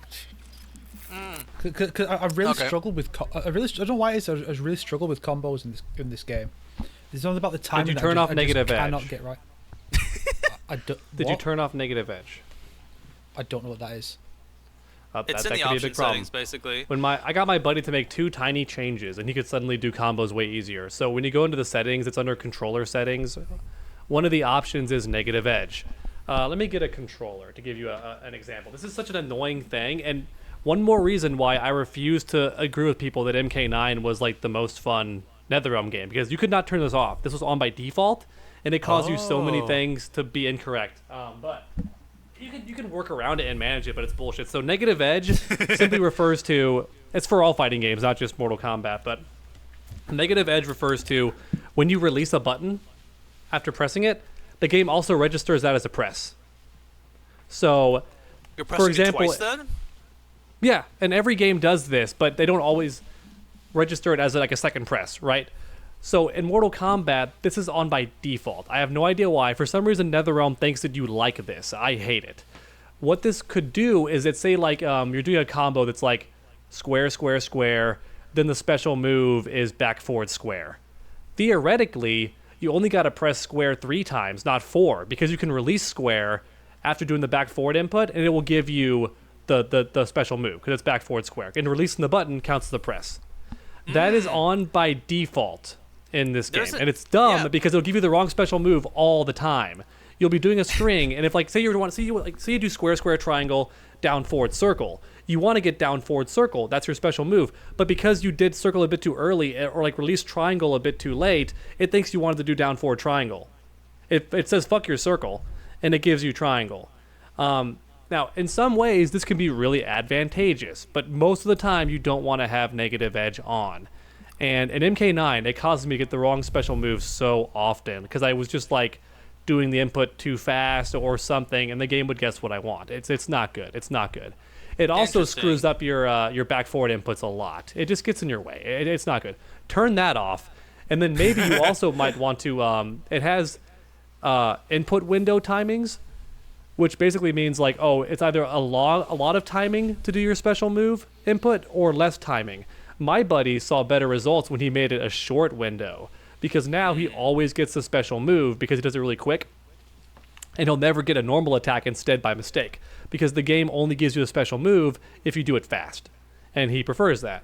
I have mine set to medium, I think, which for the most part is fine, except there's these really annoying instances where like I'm playing Melina, and I'll dash forward and want to do an uppercut, and the game thinks that I want to do her teleport, because it's forward, down, like forward, down really fast. They said I want to do the uppercut, and I'm like, first off, those aren't even the same input, but the game still thinks that's what I'm trying to do. And I'm like, okay, I may have to turn off the input window. But yeah, that's what negative edge is. It's really stupid. In some fighting games, it can actually be good to use it, but it's super rare. Like I think in Soul Calibur, there's a character that has a move that's like complicated. It's just too fast. But if you hold the button and then release it and do the input, it's easy because it's instant to let go of something, right? So in some regards, it can be good. But negative edge is used in games like Super Mario 64, all types of speed running. Like tons of games use negative edge, like in their speed runs. But in a fighting game, I hate it. Like it is the worst thing. Turn it off. Like first chance you get. That could be the first. This sounds like something that Dog should make a video on called like the worst option in Mortal Kombat history, and the thumbnails like a controller where these two buttons are glowing, or the thumbsticks. The Mortal Kombat the Mortal Kombat control, or the Mortal Kombat mechanic that broke controllers. I actually always knew negative edge as like a bad thing. I never knew that's why. I never knew it was like you're pressing it twice. I'm like, oh, yeah, that sucks. Yeah. Whenever you code for something, in its name, it's clearly bad. Yeah. Well, there's 3 button presses for everything. Like when you code a video game, it always looks for 3 things. It's on button press, on button held, and on button release. Most of the time you turn off on button release because it can cause a lot of unwanted things for the player. But in some cases it's good. So for some attacks you will read on button release. Like for example, Raiden's charged fireball, where he summons more electricity balls and then like lets them go. In that regard, it has to keep track of on button release, because how else would it know when you let go of the button? But yeah. In every other instant, it should be off. So that's how I view it, you know. Off-topic question, Snake. Who would you say is your like best character in the game? Liu Kang, probably. Hell yeah. Have you? Choice. And you? So you never actually tried like a 30% combo on Liu Kang? No, not really. Okay, got you. Then He's I guess a that would be kind of guy. So that would be kind of hard for the combo trials if you I don't really like have too much opinions about the combo trials. I'm just like, okay, just do a combo, and that's about it. Cute. Here's a question I want to ask you guys. So when there is any mode that isn't like a regular mode on the Mesa, it's like endurance, test your might, the combo trials, and the character trials. Did you guys have to play through that if you want to go to the next like board? Sometimes, usually not though. Yeah, I like that new Right? addition. That's new, right? That you can choose to walk over some that you haven't done. Yeah, is that new or is that a bug? Because I feel like that's a bug. I don't think that's intentional. I like to think it's intentional because they realized how many people were getting pissed off at challenges that did not test your actual fighting game ability and were more just kind of goofy. They wanted to give you the option to like skip those because it was like a hindrance to some people. Yeah, that's I just why love like the new mini games. That's why to survive the character trials, you didn't have to do them. You actually could skip them. Like I'm pretty sure every single one of them. So I was kind of like thinking, which I did still do them because I wanted to try them. There was an Atara one you have to do to get to one of the chests. Oh, there you go. I Chest. don't think I had to do, but I know what you're talking about. But before we get to that, let's talk about the ambush, because we will probably have a lot more to talk about for the character trials. The thing I heard about this is, on one hand, we get to fight the hybrid characters. That's awesome. Heck, they're actually kind of tough too, in my opinion, in terms of like a CPU. Like, their guys aren't that easy. But the thing I heard about complaints the most about this is this season they brought back a ton of ambushes. Like you will encounter a lot of ambushes. How did you guys feel about that? Did you guys encounter a lot of ambushes while playing? Well, they have definitely brought it up. It's definitely the most we've had since season 1. It's not as bad as season 1. Season 1 was absurd, but it's obviously higher than what we had in 2, 3, and 4. But I understand, because see, the real issue back then was the fact that he really was just a character that you fight. If you're gonna fight dozens of times anyway in this mode, whereas here it's unique fights. So it's a little different being ambushed by Nitara, who can also use Sub-Zero's moves, compared to just Nitara. So I can accept it. My issue is that because of the way it's all set up, with the way the models would have to be done, these versions are not designed to be fatalityable, so they just explode. They just explode. Yeah, you can't do brutalities, unfortunately. Yeah, you can't do fatalities or brutalities. And it's one of those things where I wish they'd done that with Raiden, where like not have him explode, but like have it be the god Raiden that you fight in the story mode. Have him be the one you fight. And then.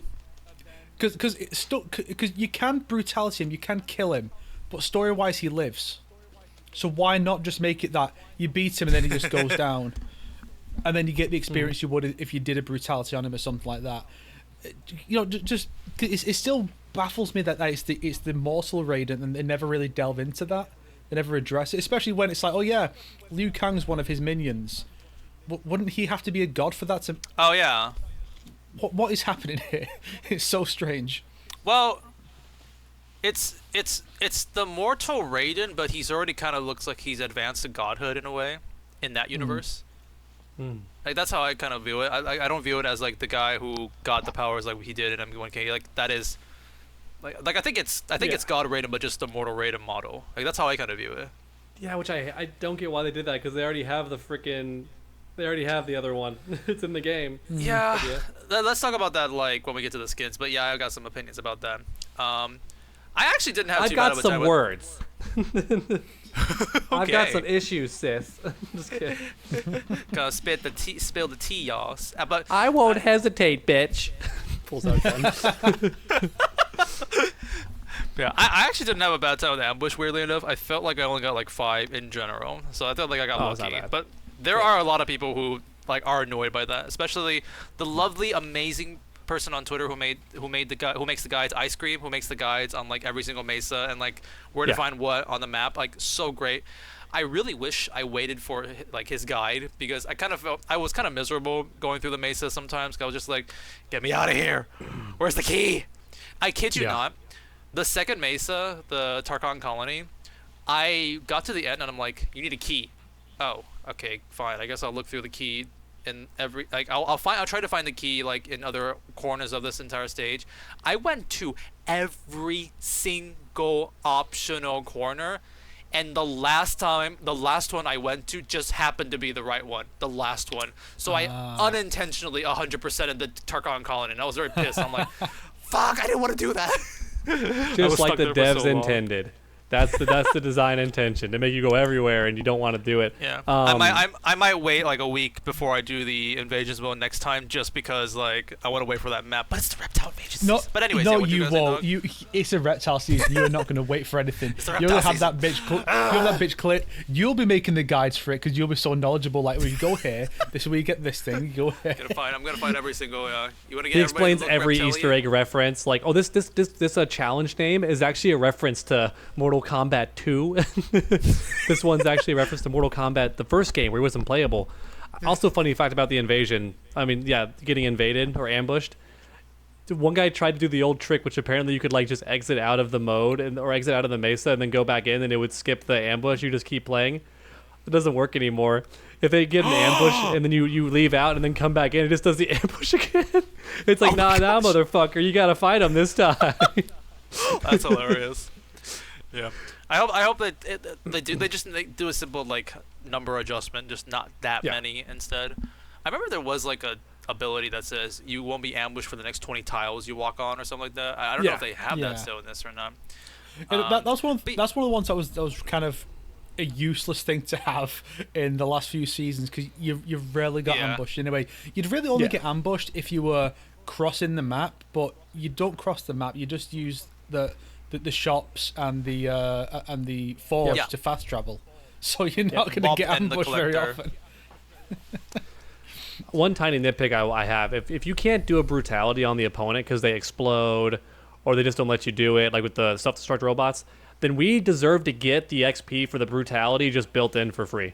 Like, give us the XP as if we did it, because it's so BS to do. Like, I was hoping with those robot ones, because they're so easy for me because I love combos. Like, I just get a flawless victory for free. That's cool. It's free XP. But where's my brutality, damn it? I did the combo. I ended with the special move. I did the input, but you don't get the brutality of the robots. And I'm like, aw, damn it. Why not? Yeah. So minor critique. Also, I don't know if that guy that makes the map layouts, Ice Cream, if he's also the one that made the explanations for all the puzzles or all the riddles. Oh, the clues. But one of them was fucking wrong. Oh. I encountered that as well at one point. It was the General Shao one. It says do a fatality. Nope, it's got to be a brutality. That's how you actually get that chest open. Then I didn't look at the wrong guide. I looked at the right one. It was the brutality with Shao, not the fatality. I got that right. So it wasn't Ice Cream then, I think, because So, some of them I think are a bit unclear on it. It's like somewhere it's like, oh, just use this move a bunch of times. I'm like, I did use Sub-Zero's Ice Ball a bunch of times. I did it over and over again, but then it just didn't work. So then I ended up having to do it again, but just try and not defeat him, but just wear the timer out and just keep going until the time runs out. But also still have more health than him or you lose. I am so pissed about one of those because one of them said airtime, and I was like, I got it, yo. I can solve this, yo. I'm gonna play Sindel, and I'm just gonna keep floating in the air for like 10 seconds. Okay, airtime, wrong. You have to do air combos 3 times. Yeah. Ironically, Fuck this. pick Sub-Zero because Sub-Zero ironically has like the most air jumps in his combo, which is so funny because you'd think like Ice Guy who freezes the floor would be like a very grounded character, but he jumps a lot. And he slams the opponent to the ground, so he jumps again and just slams him to the ground, right? That's like one of his air combo strings. For me, the easiest way to do combos, like anytime this comes up as a challenge, I always do this. I pick Omni-Man, go into Viltrumite stance, and then I think it's 2 where he does like the dash and like grabs him like by the spine because he's flying. That's an air combo. So you just spam that over and over again and it counts. Oh, I thought you were gonna say you can even like you can go in the air with Omni-Man and just you can loop his dash over and over again as long as you have meter up to 4 times. So you go 2-1-2 dash, 2-1-2 dash, 2-1-2 dash, 2-1-2 dash. The guide, funny enough, actually in terms of air combos, it recommended me to play Tanya and just do the. Oh just yeah, keep doing that. That counts as an air combo. Yeah, if the character is in the air, then it counts. Also, a funny thing is when it says to do like a 5-hit combo, most throws are 5+. Like Kung Lao as a cameo, his throw is like 8 to 10 hits. So so you just do that. A lot of the challenges are stupid. Like the ones where it's like when it's like use cameos, use fighters. It doesn't mean use that number of cameos or fighters. It just means use them in general, which means literally just play the match. I don't think you'd have to win with those. So if you have challenges win 5 matches, use 5 cameos, use 5 fighters, it's all the exact same thing. It's pointless. It's like going to practice mode, or in Onslaught, where it's like do a story mode battle. Yeah. It's like in Onslaught, it's like do a story mode battle as a daily challenge every day, and it's like, okay, so I've done everything there is to do in story mode, so just go on the first stage and have my level 120 team just rock the level 5 enemies in like 17 seconds. And it's no, actually it took like 7, and it's like I have to do that every day because that's one of the daily challenges. All they got to do now to make people like Invasions is finally start adding dragon crystals to it. Like if you do like 100% this mesa or something, you get like 100 dragon crystals or something. So like the whole mesa is like 700 crystals. Ice Cream like made on his guide, it was like if you do this tower, you get 100 dragon crystals. I'm like, oh, shit, that's so cool. And I did the tower and I didn't get it. And then he's in the reply being like, I'm sorry, I leveled up exactly on that time, so I thought that's what happened. I did that too to get the new skin. Yeah. Speaking of the new skins. Okay. No, we are not done. We are not done. We can talk about the seasonal need to go skins, though, can't we? Well, we got to talk about the mini games in Invasion. I want to talk about the mini games. There's so much fun. This is the big thing that we want to talk about here is the character trials. So, just like Ambush, it's also pretty 50-50 online from what I've seen. You have like people liking them and people hating them. And I think it's pretty obvious where we stand here. Well, there's some that because some of them are hard, like the Taras. There are some I liked. Well, look at that. I liked Kung Lao's, where you have to like guide the hat to break the targets. Yeah. Which literally Super Smash Bros. Break the target. See, that's cool. But when it's like, do you have to do multiple air dashes in a row as Natara? I just can't get the timing right. So I did manage some of them. There's one I almost failed, but I had like 18 seconds at the end to hit the target I'd missed. But one of the bullshit things is, if you go back and like hit like the far end of one of the buzzsaws, it sends you back across it. Yeah. So if you get hit by it won't say, well, you're already on the right side of it. You just go back to the right side. It sends you back to the left. You have to make that jump again. Yeah, but the first one, it should be the easy one, right? But I was doing the first one. I already knew like Natara technique, so I already know you can do her air dash into her dive kick to cover even more ground. So I was like, okay, I'm gonna dash over this, dash, and then dive kick. The camera pans over just in time for me to see there's more saws, so I dive kick straight into the noose. I'm like, ah! I like died immediately, and because I didn't touch the floor, I didn't get the checkpoint like Snake's thing. I didn't touch the floor, so Oh, you didn't I had to touch go all the way back to the that, start. That glowing Yeah. thing there, you never touched Yeah. it. Oh, that's a I went right over it with the dive kick and hit the saw behind it. I went just hit the saw in front of it. It was super funny. I had to laugh at myself with like the sheer shock. It was like a jump scare. I was like, here we go. Ah! It's like hit the saw and died. But I want to mention something with the Nitara thing, which is really funny. So on Twitter, I legit, when I said it's a 50-50 split, I legit mean it, because I kid you not, on my timeline I see like 2 people talking about the exact same thing. You got the Force Snake here talking about how it's like, this is a 1 step ahead, 2 step back, like fuck these like Nitara time trial shits, and right below that Brusque Poet being like, hey, Flappy Bird! Oh, this is so fun! Like, it's like literally just like They exactly opposite opinion. Like, They should actually add Flappy Bird. Like they should do shit like that, where it's no longer even remotely the same controls. Just like you tap A to like lift up Nitara and go around stuff. I would enjoy that. Just a cute little mode. Tons of Wait, what were you stupid gonna mini say, games Snake? like that. I feel like Nitara was like the worst one for me. The rest I thought were. I like Johnny Cage's one, where you have to like build up his star meter and then activate it to wrap things up. That's pretty cool. I like that idea. Kung Lao's, I rather enjoyed those. Liu Kang's, I've done a couple of those. I was mostly skipping them. One of Raiden's was absolutely bullshit. We have to like dodge the lightning. Like little lightning balls. Hang on. Which Raiden one? That's funny. It's in the last Mesa. I forget exactly what it is, but it's like lightning balls coming across. You have to like keep like torpedoing across the screen to avoid them. But then it's like once you land, you have to like get up and then like turn around and then do it again the other direction. The teleport. Yeah. Okay. Yes, you have to keep like because I just can't. When you I just can't. switching stances means switching the other side. That's the new thing they add for these little trials. Yeah. Funny enough, though, to me, I am in the camp of like liking these, and I really like them, especially like the difficult ones, because like the Nitara trial isn't just like it's hard as one thing, but it's also a puzzle, because I never played Nitara and I didn't know that you can just dash into like the kick.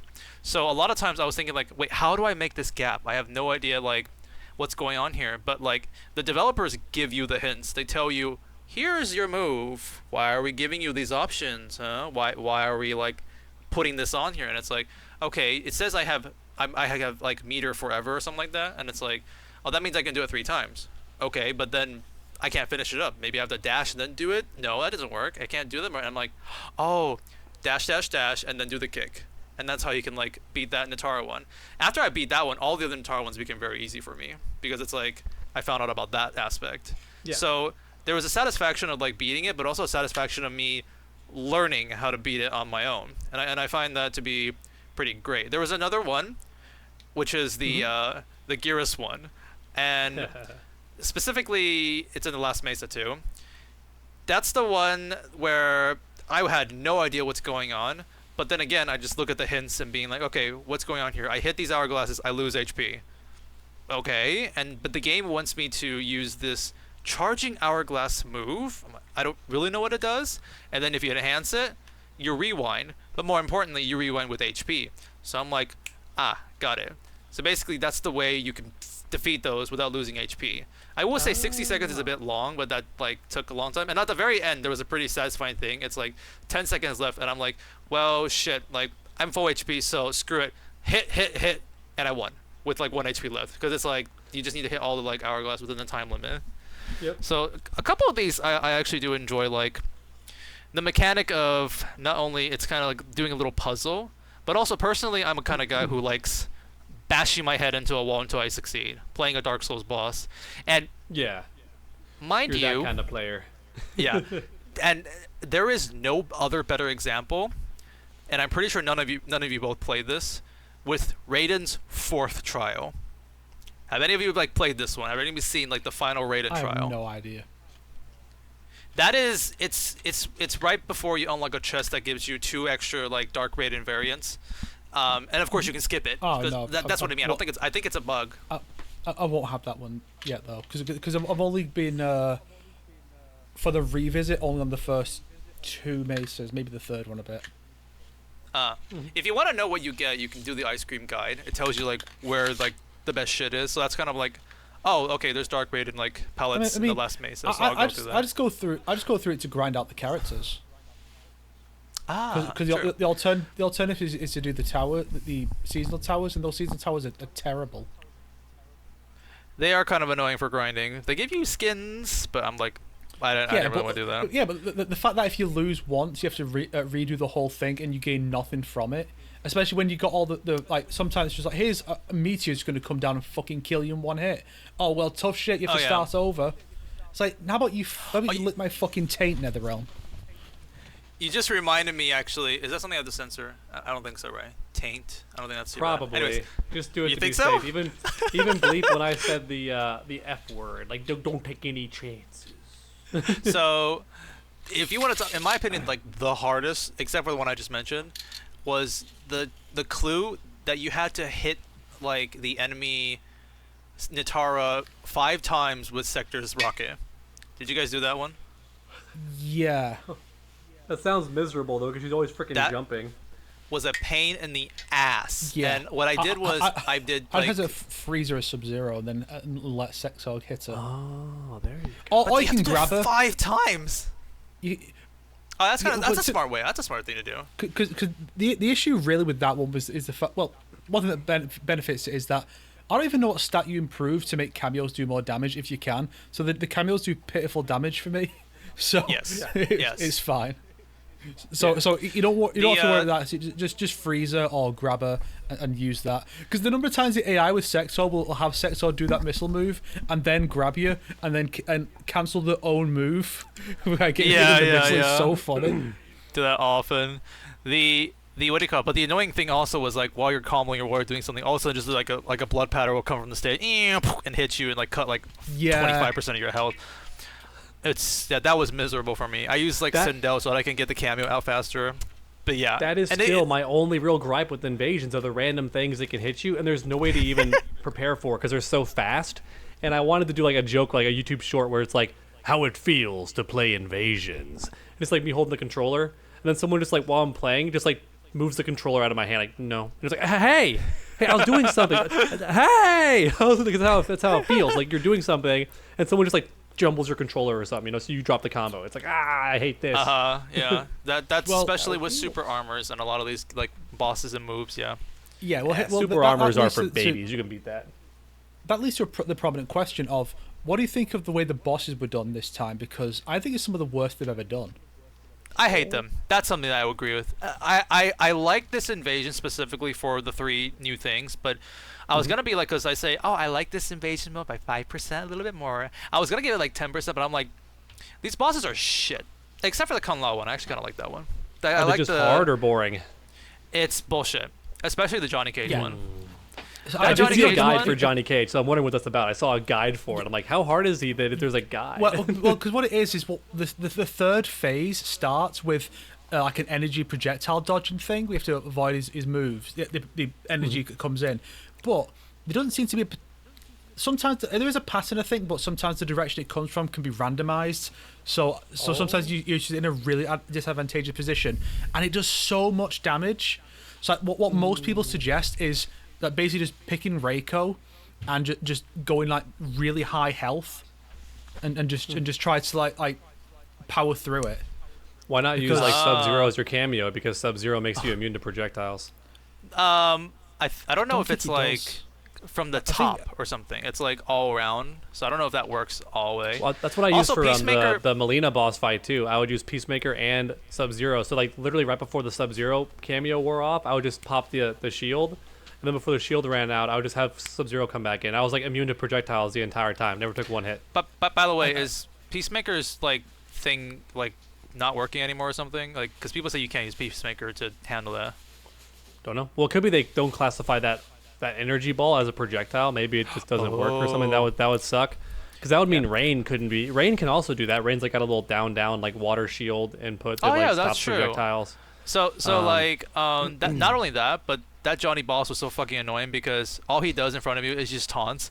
Hey, and Awesome. but Yeah. he taunts super armor, and you can't do shit with him. And then once he starts the hype, he will just constantly like do like super giant combos on you. Hey, hey, Hell hey, yeah. hey, hey, hey, hey, hey, hey, super armor, the entire thing. It was like, Yeah. The only way it So- could be better is if they acknowledged the meme and had international love play. Dun, dun, dun, dun, dun, dun. So So- it's comboing you. and by the way, that third phase when the projectiles start like shooting over, International Snake is saying it's love. annoying because it's not like the Kung Lao fight this time or Melina where it's a set pattern, or actually even the Raiden this time where he has like the Okay. lasers coming down in a set pattern. It's random. Not only that, for me when I played it, it two shots me. Like I don't know what Yeah. the fuck happens, but it just two or the three damage shots is me. absurd. Jeez, So- it's like they really so- don't test these things. Like, there's no way So- that they have a No. Q&A team testing these. I played it once. I got to that phase. I fought it like 2 or 3 times. The third time I finally got to that phase, the moment I saw that, I'm like, fuck this. Projectile immune item. Okay, I win. Oh, an item That's it. for Just use the okay. projectile immune item. I was not handling that shit. Okay. Nice. But yeah, even Dark Raiden, cool effects. Actually, Oh god. Liu Kang didn't add too much, but Liu Kang's new moves were kind of cute. The gigantic Kamehameha move. I saw that. I like, what do you call it?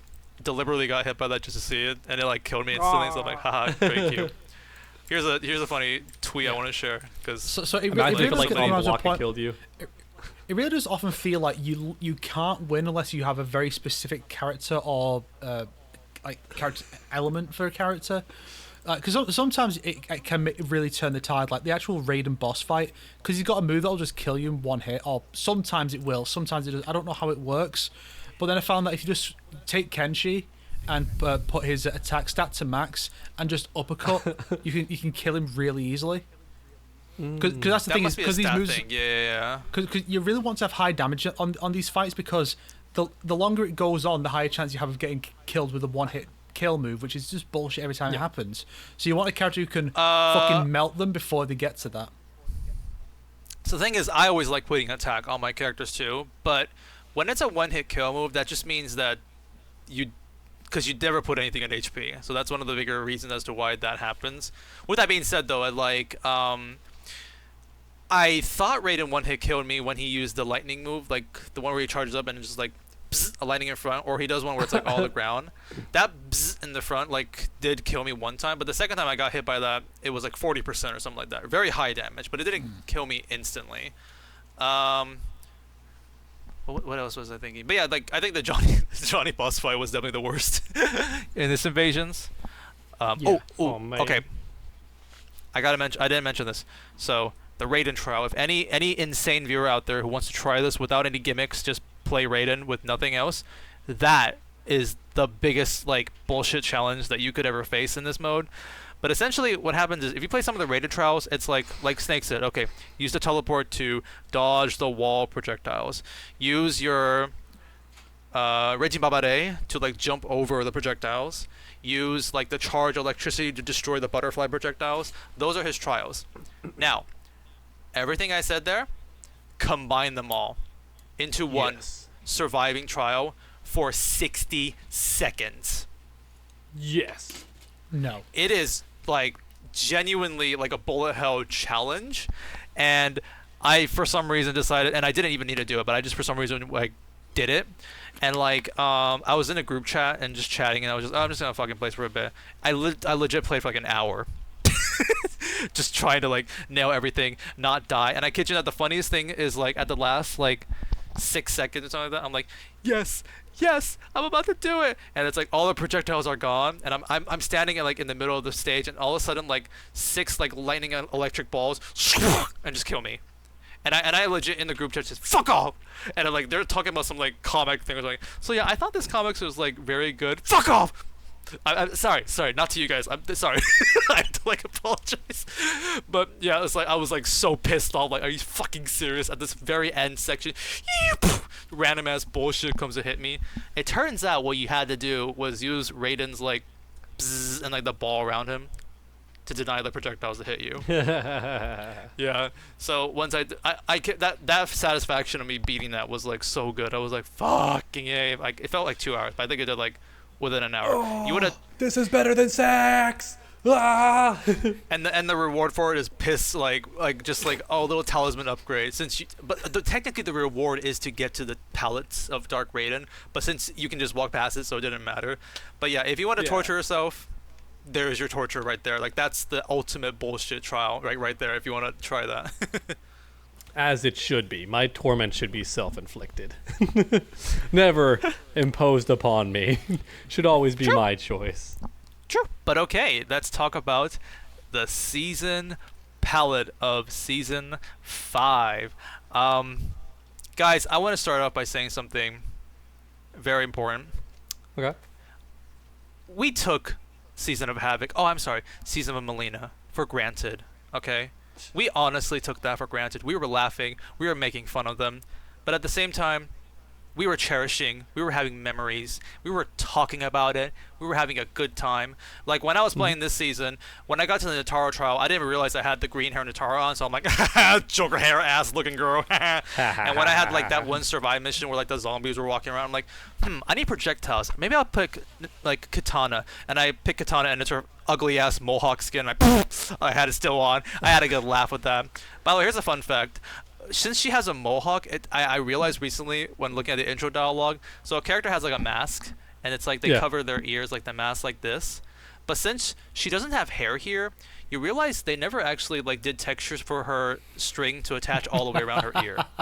It's just halfway because they didn't expect you to cut this off. You can look at that, try mohawk Katana and see them. But all I'm saying is these ugly ass skins were memorable, and I love them in a cringe way. And what do we have this season? Mid. Boring. Unremarkable. They're all just so whatevery. It's like plain ass yellow. Not bright, vivid, colorful. No. Plain ass yellow. In a fucking Raiden season.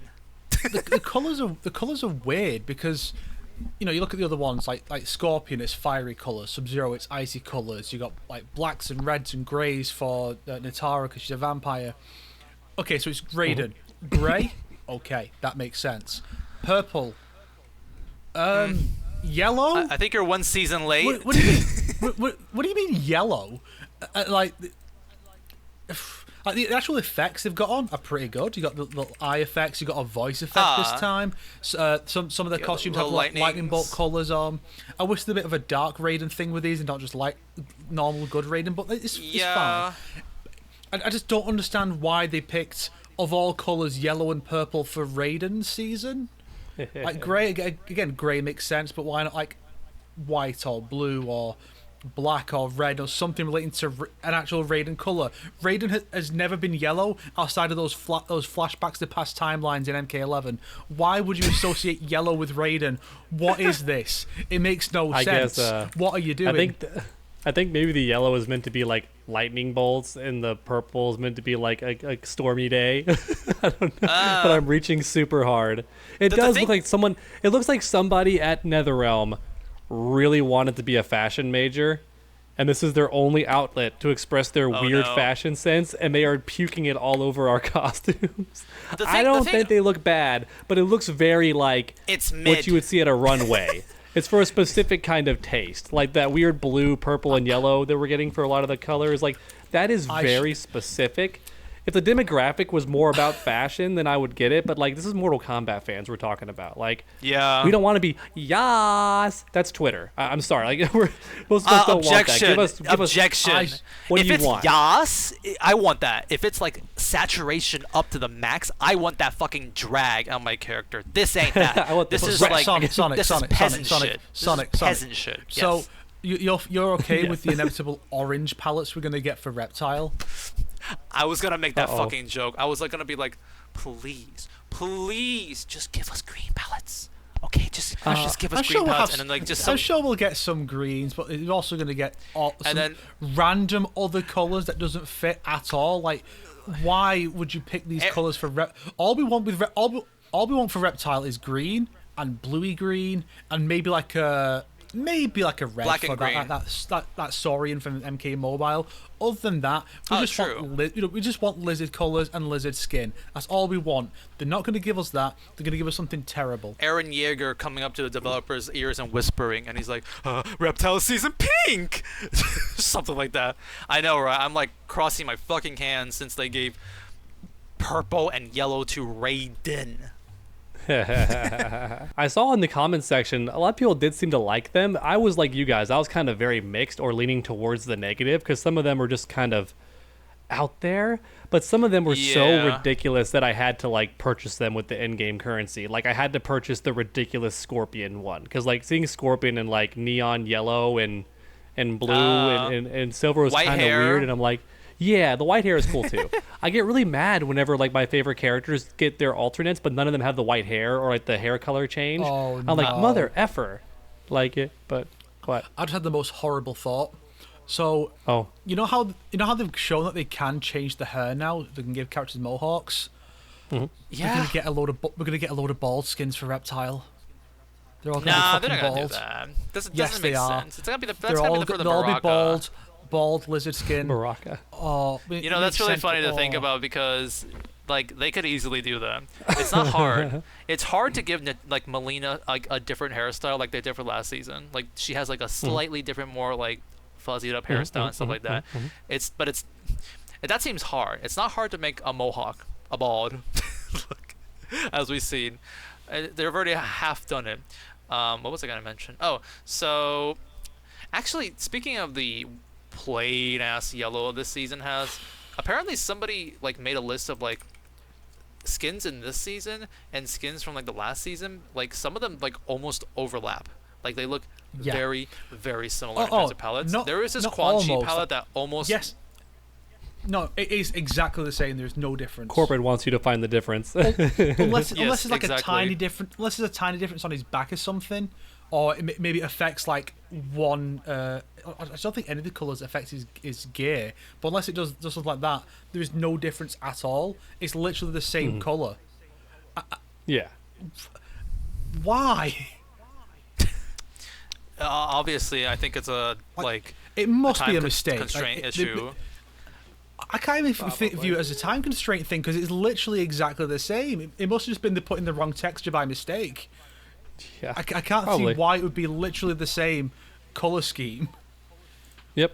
I will say, though, on a positive note, I love the, y'all probably already mentioned it, maybe I just didn't hear it, but I love the other palettes they're doing, like the orange with the bluish gray. It's mostly gray, but it's got a hint of blue to it. I like those. They have the cloud pattern on them. I like those. Orange with a hint of gray. Okay. It's like a grayish blue. It's kind of trying to be like a thundercloud. I kind of wish they made it more blue, because orange and blue is my favorite color palette. It doesn't work on everybody, but orange and blue, like when it's like sky blue, huge fan. Like it's one of my favorite color schemes. It's awesome. Like I like it. So, and the cloud texture is so cool because I'm a big fan of that that Asian art style for clouds where it's like kind of like swirly. Yeah. I'm a huge sucker for that style. So yeah, I actually Love do really like the cloud styles, and I also do like the more like it's straight up just black like palette on some of the characters. Shang Tsung has one that's just black, and I think that actually does look pretty good. Yeah. My friend's gonna love that. He loves like emo goth stuff. He's like gonna gush so hard. I can put every character in solid black. Let's go. Yeah, to me at least, the only character I cared about with the new palette skins was ya boy, obviously Reppy.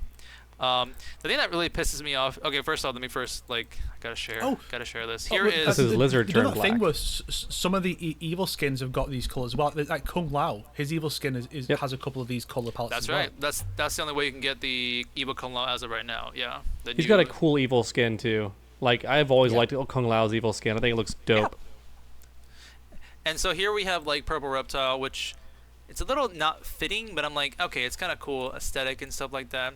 The thing that really pisses me off is he has a pure black skin and it looks pretty great, and I was like, wow, that looks cool, except it's on the fucking ugly ass Order of Light skin. but it like there are some pretty cool stuff on it, and I'm just thinking like, okay, if we can get this, can we get the default with the black being like nope?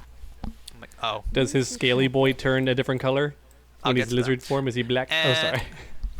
You do actually unlock this one when you fight him in one of the mesas, and I think this one looks pretty good. Like this one actually Yeah. has some nice like palettes with the purple and stuff like that. Oh, But so here- now you like the purple. Okay, I see how it It's is. the only one I care about. Okay, actually, there's another purple I do like. It's a Melina. When the last season Melina boss, she has a purple one this season too. That looks pretty good. And also, funny you mentioned that, by the way, because even though it was mid-ass in terms of the palettes, they did not hold back on the lizard form. I'm just saying, lizard form.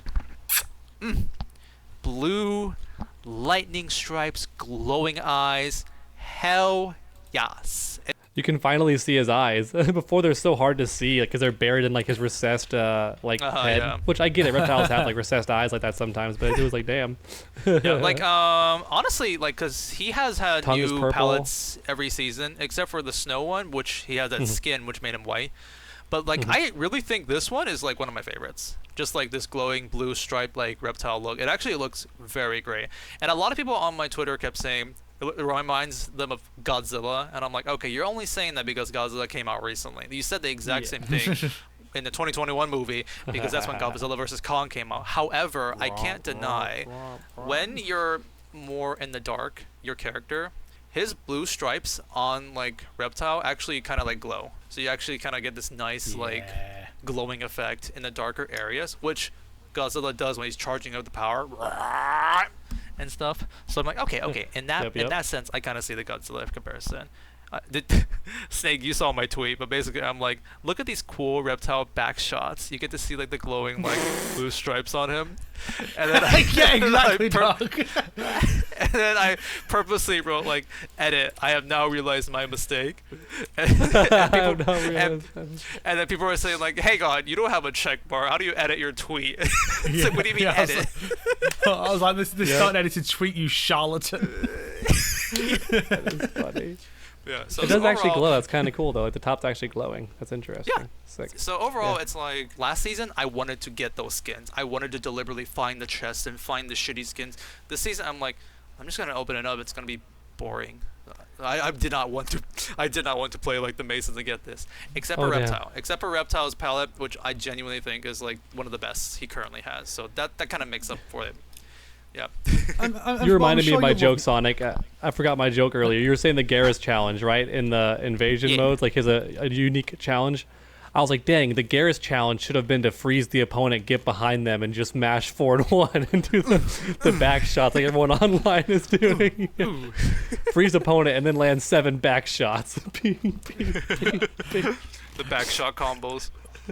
Well, don't worry, Sonic, because next season you have the lizard people to look forward to. And I'm sure with that one you'll be getting every single skin available, including going into Combat League to get his Order of Darkness Shut up. costume with the scales. Shut up. Don't tempt me. Don't tempt me. And if I do something Predictable.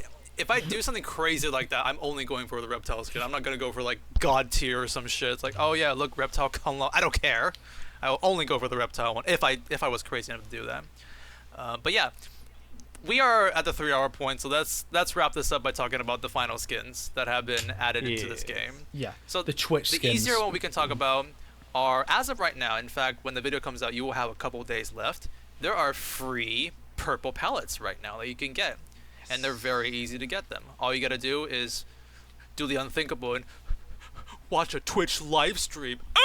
Yeah, but simply, you need to connect your WB account to your Twitch account, and then you watch 3 hours of certain sponsored streams. It has it in the title, so you'll know where it is. And there are progress bars for each one. Each one you get 1 an hour. It is base Ashrah, Order of Darkness Scorpion, and Order of Light Baraka, and they get these. Okay.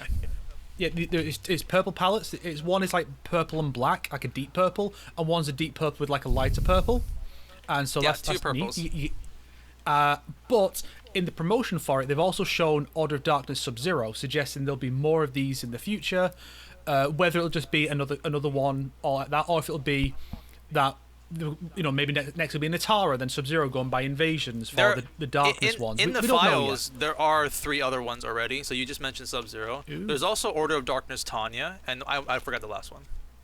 yet. Ooh, So basically, nice. it might happen soon, and that would also be the only way you can get a Order of Darkness Tanya as of right now. The only way. And just to say, while I don't really care for the second one, the first one where it's like the deep purple with the black looks pretty solid on all the characters. Like it does look really good. So NRS, I'm just saying, these are worth getting for no work. I mean, you don't even need to technically watch the streams. You can just put it in another window just off to the side, muted. You can do that if you want, or you can support the community. It's up to you. I gave my 3 hours to Kenny and Ketchup and Mustard while doing the 3 hours. Nice. I did Ketchup and Mustard, and then it went to someone else. Who did it go to after them? I don't know. For me, it went offline, so I didn't see when it got to there. I'm just saying, when we ask for purple, this is what I fucking mean. Like, this is what I want. Freshly, vivid purple. So when we want for red, when we want for blue, when we want for green, this is what we want. Not boring ass yellow. NRS, please. I'm just saying. So, cause this is the thing that a bunch of games have been doing. Like I've been getting the ones for Hitman where you get like a white and purple suit, or the explosive rubber duck in purple. Twitch drop is so oftenly done. I've seen many games do this. I've done this for years too. Yeah. I just don't appreciate the fact that when I went on MK11 to get some footage for the video, it's like the banner out at the top is for the Twitch drops for M1K. They're advertising an event for a different entry in the series. Right on the top of the main menu, it's fucking hideous, NetherRealm. You need to stop. Yup. Yeah, Dog, you mentioned the, what is it called? The Hogwarts Legacy advertisement on there. I love it. So funny. Like, I love that we live in a timeline where, like, I got, like, ambushed by a Harry Potter ad in my Mortal Kombat game. Never thought I'd see the day. I like that so reptile, funny. by the way. But yeah, like, this is the one that Snake is talking about. It's pretty funny. Oh, let me see. Oh, it's just stuck there. Like, it looks like a Photoshop. It's just so Yeah. out of There's not even a place. border or anything. Yeah. Hey, Yeah. this is proof, though. People are still playing Mortal Kombat 11, which is kind of cool. I don't think it was intentional, but NetherRealm created a game for both types of players. If you prefer, like, more competitive with, like, longer combos and more stuff happening, MK1. If you prefer your straightforward 1v1 combat that's way simpler, and it's got your crushing blows for your dopamine hits, like, oh, I did it, I got the thing, then you got MK11. You have both types of players now have their own game, you know?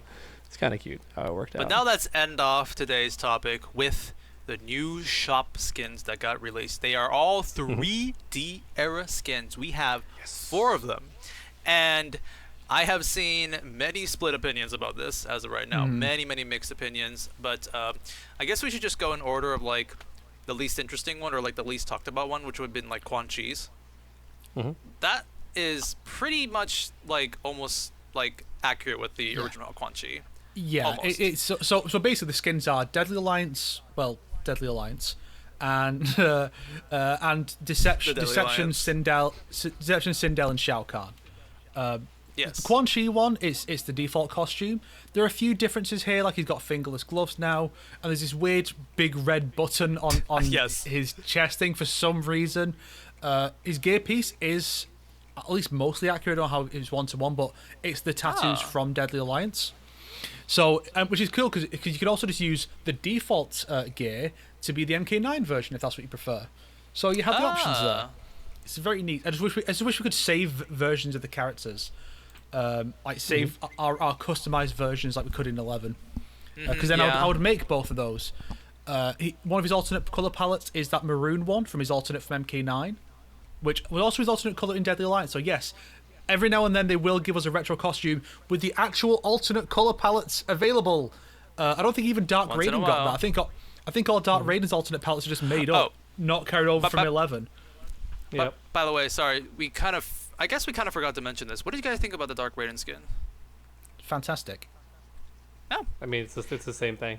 Well, nothing new. The difference is like this current Dark Raiden we have, because okay, there's before this version of Dark Raiden there were 2. We have the story mode version where it's the older like MK11 face model Raiden that you got to fight against. Then in the game files we had regular Raiden. I mean, sorry, Mortal Raiden, but wearing the Dark Raiden costume, and no added stuff, just regular Raiden with that. Yeah.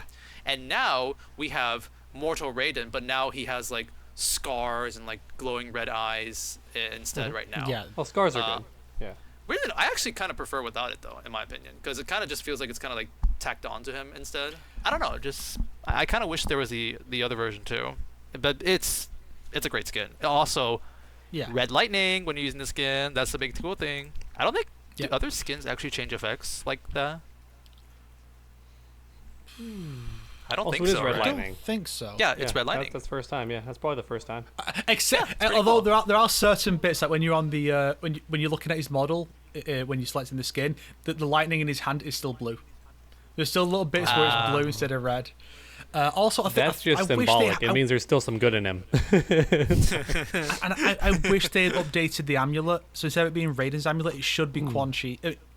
Quan Chi's amulet. Fuck. Shinnok's amulet. I'm also not sure why. It's, True. I guess because he has animations for when he like pulls off the amulets for certain victory poses. So I guess that's why it's not on his chest anymore. Would have been cool if that was still where it was, and then they could have him pull it off there with a slightly tweaked animation. Alas, we don't really get that anymore. 11 did it with Melina. Like if Melina didn't have a mask on, some of their animations would be a little different, where she like wouldn't have to pull the mask down. Yeah, the outro or the victory animations, right? I remember there was Yeah. like, a set of those. Yeah, that was pretty cool. Alas, we don't get that with Raiden. But yeah, then I guess we can talk about Shang Tsung. It's basically like almost very accurate Shang Tsung, except for, I don't think many people noticed this until Dog noticed it. I'm like, oh yeah, I see what you mean. It's like no one's really talking about the fact that the giant ugly belt. Yeah. well, it's not just about the belt. It's about the fact that these two things don't like flop around anymore like they did in the 3D Yeah. era. They're restrained by the belt. Yeah, I will say that in gameplay, it looks pretty good. A lot of these outfits, somehow NetherRealm never ceases to amaze me with how bad they make the preview PNGs look. They always look so bad. Then you look at the actual character model and you spin it, you're like, oh, actually looks okay. Then you actually play with it and you're like, oh, it looks even better during gameplay actually. Like, it looks fine. Why do they pick the worst possible like angles for the... Like, for example, Sindel I thought was crazy censored, but then you actually like look at it and it like the back is all exposed and the side is still open like it's supposed Yeah, to we'll be. get into that in just a bit. Well, Yeah. Sindel one is a little different, but 'cause, like these two are the ones that are actually the outfits they claim to be. The other two from Deception, not so much. But I think these two, there are small changes that are weird, like the red button, or like minor things like both have fingerless gloves instead of having They're the quite fingers covered. They're quite accurate, and it's quite like something that fans would want. Although I have to say, the current Shang Tsung just doesn't fit with like the old hairstyle. It's kind of like he's it looks a little cosplaying off. that style, but at the His same face time, looks it's just so like wide. this is Funny. exactly what we want. So I can't complain Like- because this is what we asked for. Oh, by the way, like- the red giant button on Quan Chi. Listen, I don't like Quan Chi, so I don't give a fuck. I don't care what he has. Like, No, I just thought it was the way I funny. put, the way I put in when I did a video about the other retro costumes, one of the ways I described it was that basically some of the changes are small enough that it doesn't impact the appeal of the costume.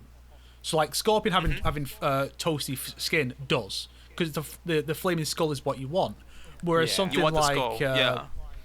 like Shujinko not having the big sleeves isn't a huge deal, for example, or like Sub-Zero having like little bits of frost on his legs or his mask. It's not a huge deal. It's not it doesn't matter that much. But with the Sindel and Shao Kahn one, these are not the Deception costumes, like at all. That's Yeah. well, they're not too bad. They're not too far off. Like I still think like Li they're Ming not- and Natara were done like worse. Oh yeah, but like I love so the Shao Kahn these- one. It looks so fucking cool. Oh yeah, like these costumes. These are maybe the best costumes these two characters have in this game. Yeah, I even okay. We're gonna complain now, but I have to say both of these genuinely are like the best costumes they have in the game. It's like we're gonna complain, but like, holy shit, that is a great looking Sindel design right there, and like Shao looks amazing too. Like I do love how they look right now. Yeah. I like So that they the finally way gave she- Sindel her obvious like little dots on her forehead she's supposed to have, and the eyes are blank. I don't get why. I understand that like, oh, she's not dead yet, but I don't see why in a world where all this fantasy crap is going on, why Sindel can't have white eyes by default. Like who cares? Like, what's wrong Yeah, with that's that? awesome, Like, I yeah. don't see the issue. Well, Tanya's white eyes were never explained ever. She just Yeah. showed up in Deception with white eyes. You didn't need to explain them. Yeah. You can assume she may have died before then, but we don't know for sure. A lot of characters often just rocks up with white eyes, and it was just fine. No, listen, But, Snake. What actually happened, Snake, was that in Mortal Kombat 4, she was wearing contacts to look human, but they were still white eyes. She just had like. Well, I mean, I think the reason they do it is because they've also changed Scorpion. I remember in MKX, the eyes were like cataracts rather than being blank white. And Raiden, they've gone with like glowing blue and stuff like that instead of white. It's because they want to show off the facial tech.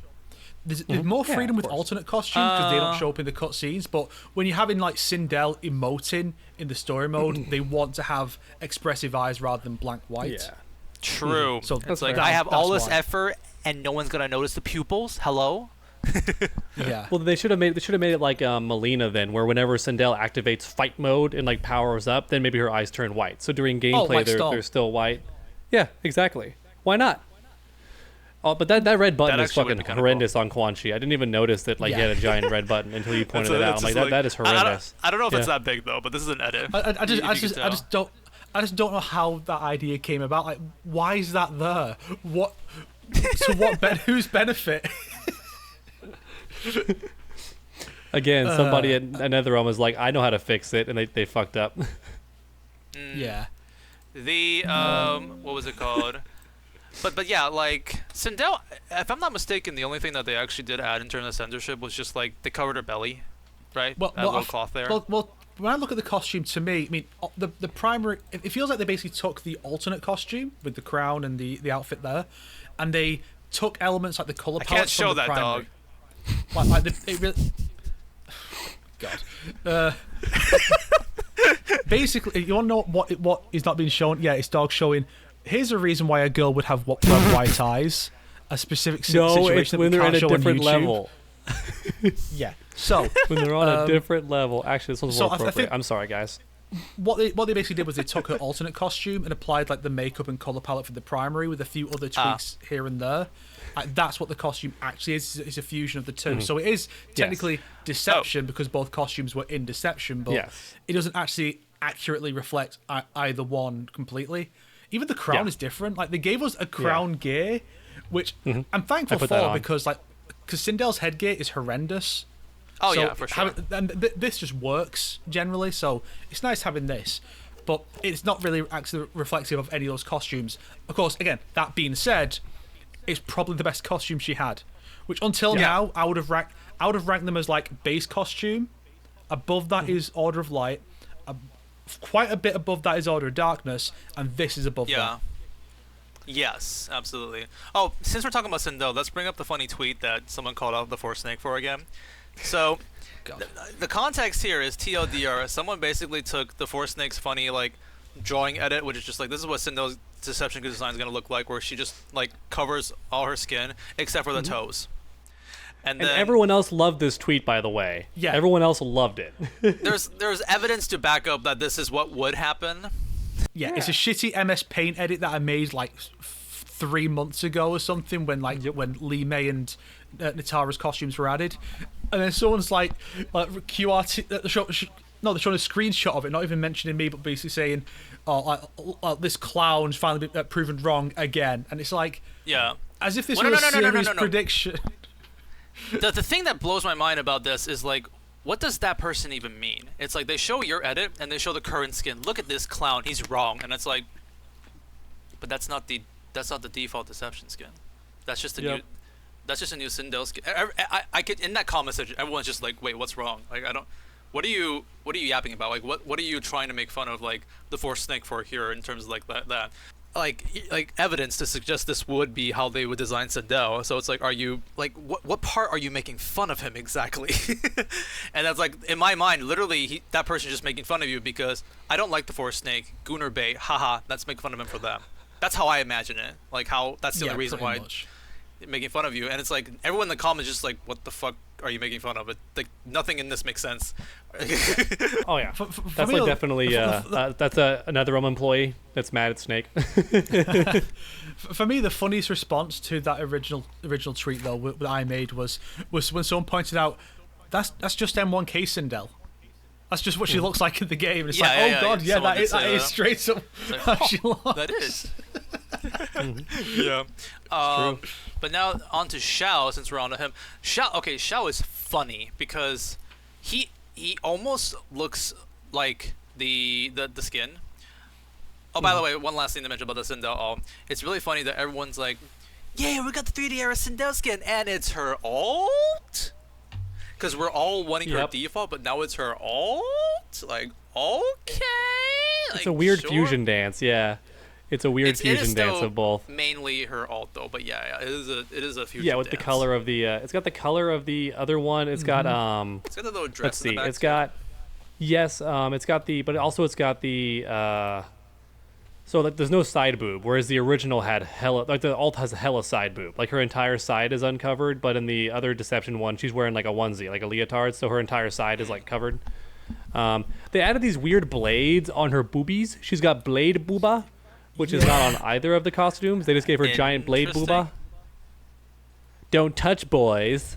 You might get cut. Get your just like a rose and its thorns.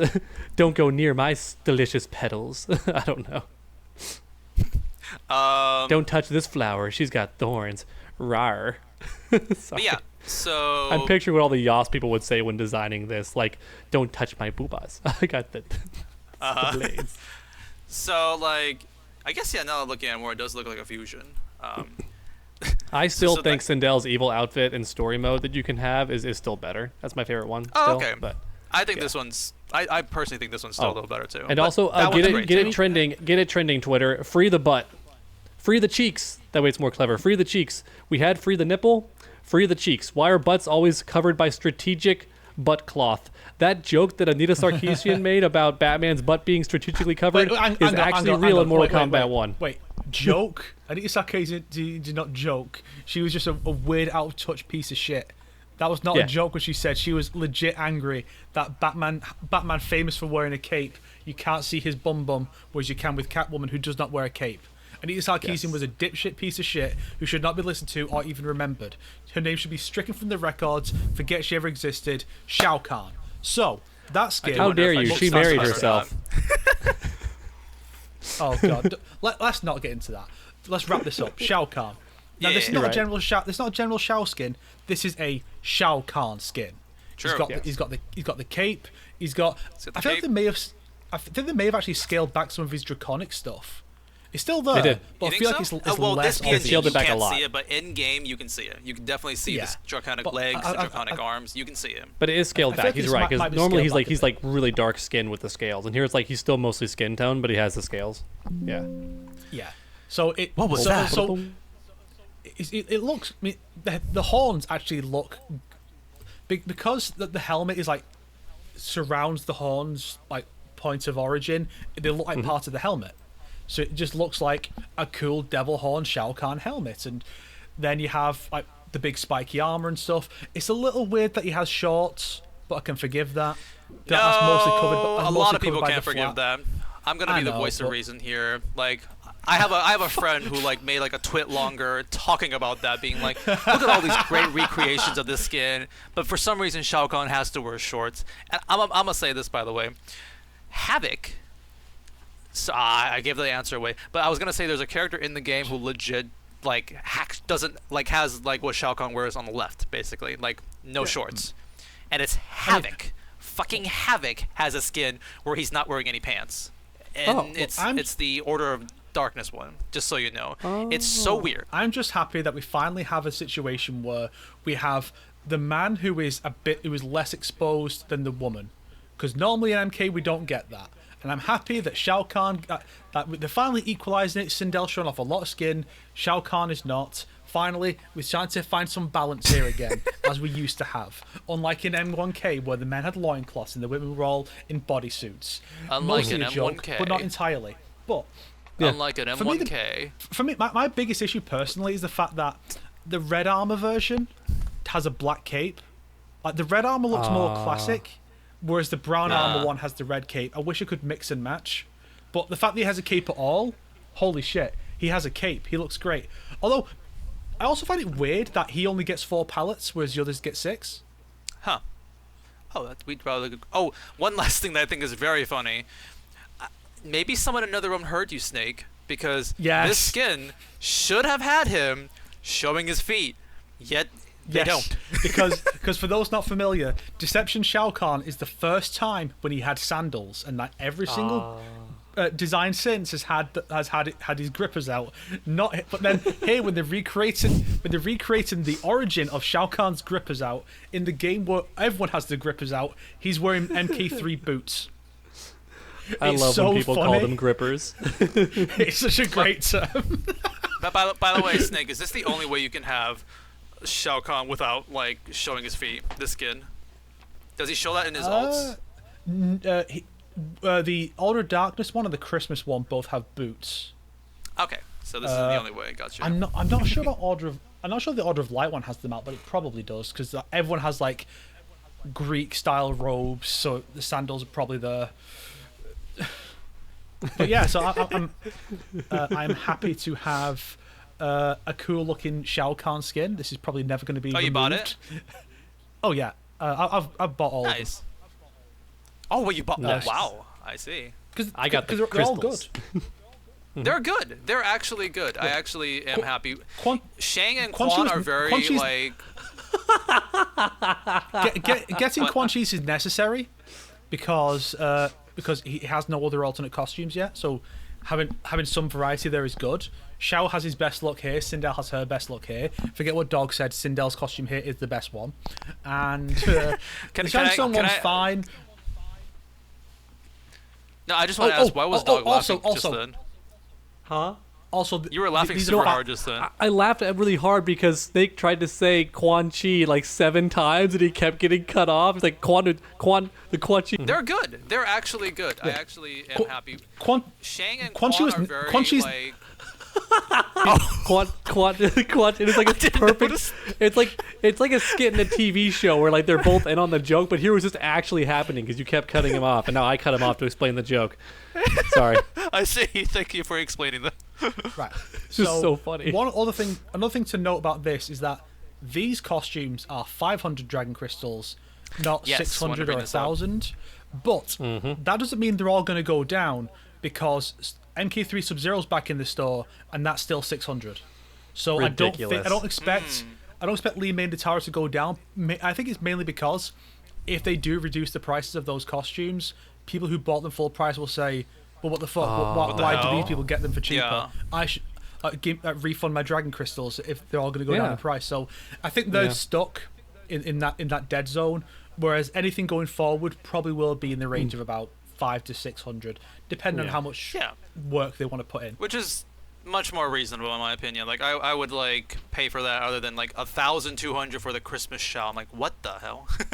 Yeah, I think also they're reducing the price because they've seen how much their competitors' skin prices are too. They're like, maybe we should the same. Yeah. So I think hopefully they'll be at least just 500 dragon crystals because that's way more reasonable for skins. For skins. What? So Sonic keeps accidentally making all these amazing jokes, back shots, foreskins. What? Awesome. What did I say? What? It's funnier if we don't explain it to you until I didn't after the even hear what I podcast. said. It's funny if you just don't know. So I'll see in the think- editing room. I think what could be a fun way to end off would be. So what 4 costumes from the 3D era do you guys want to see come back next? If you could pick the next pack of 3D era costumes, what would you put in? I thought you were Reptile gonna ask the doesn't count. other thing. Reptile doesn't count. Are you banning Reptile from me, dude? I don't know what the fuck I'm gonna say now. How dare you? Unbelievable. Jeez. Wait, what do you call it? I thought you were gonna ask the other. Okay, that's the 3D era like skins. No, That's No, the the end. reptile is that funny can though, wait Snake, for next because time. if he's monster reptile by default, like if he's Deadly Alliance, like with the scales and stuff, but still like human wouldn't body be. type, that means when he See, transforms into lizard form, give him a really steroided like like big human that he turns into, who's like.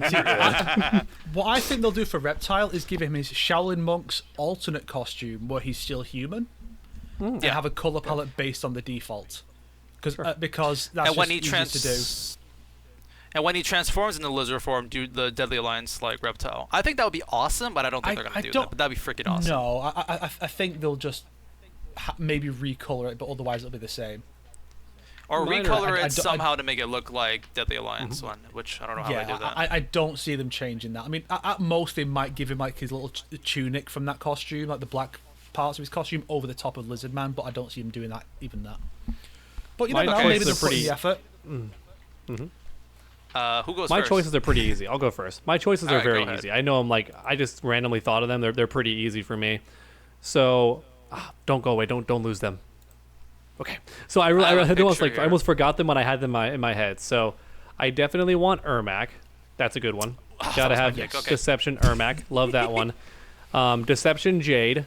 Really good one. Like with the but she's buns, not in the the game Chun-Li yet. buns. But okay. Oh, you're right. Oh, I can't use that one. You're right. She's not in the game. Okay, Melina Deception is a classic. Got to do Melina True. Everybody Deception wants style. that. Yes.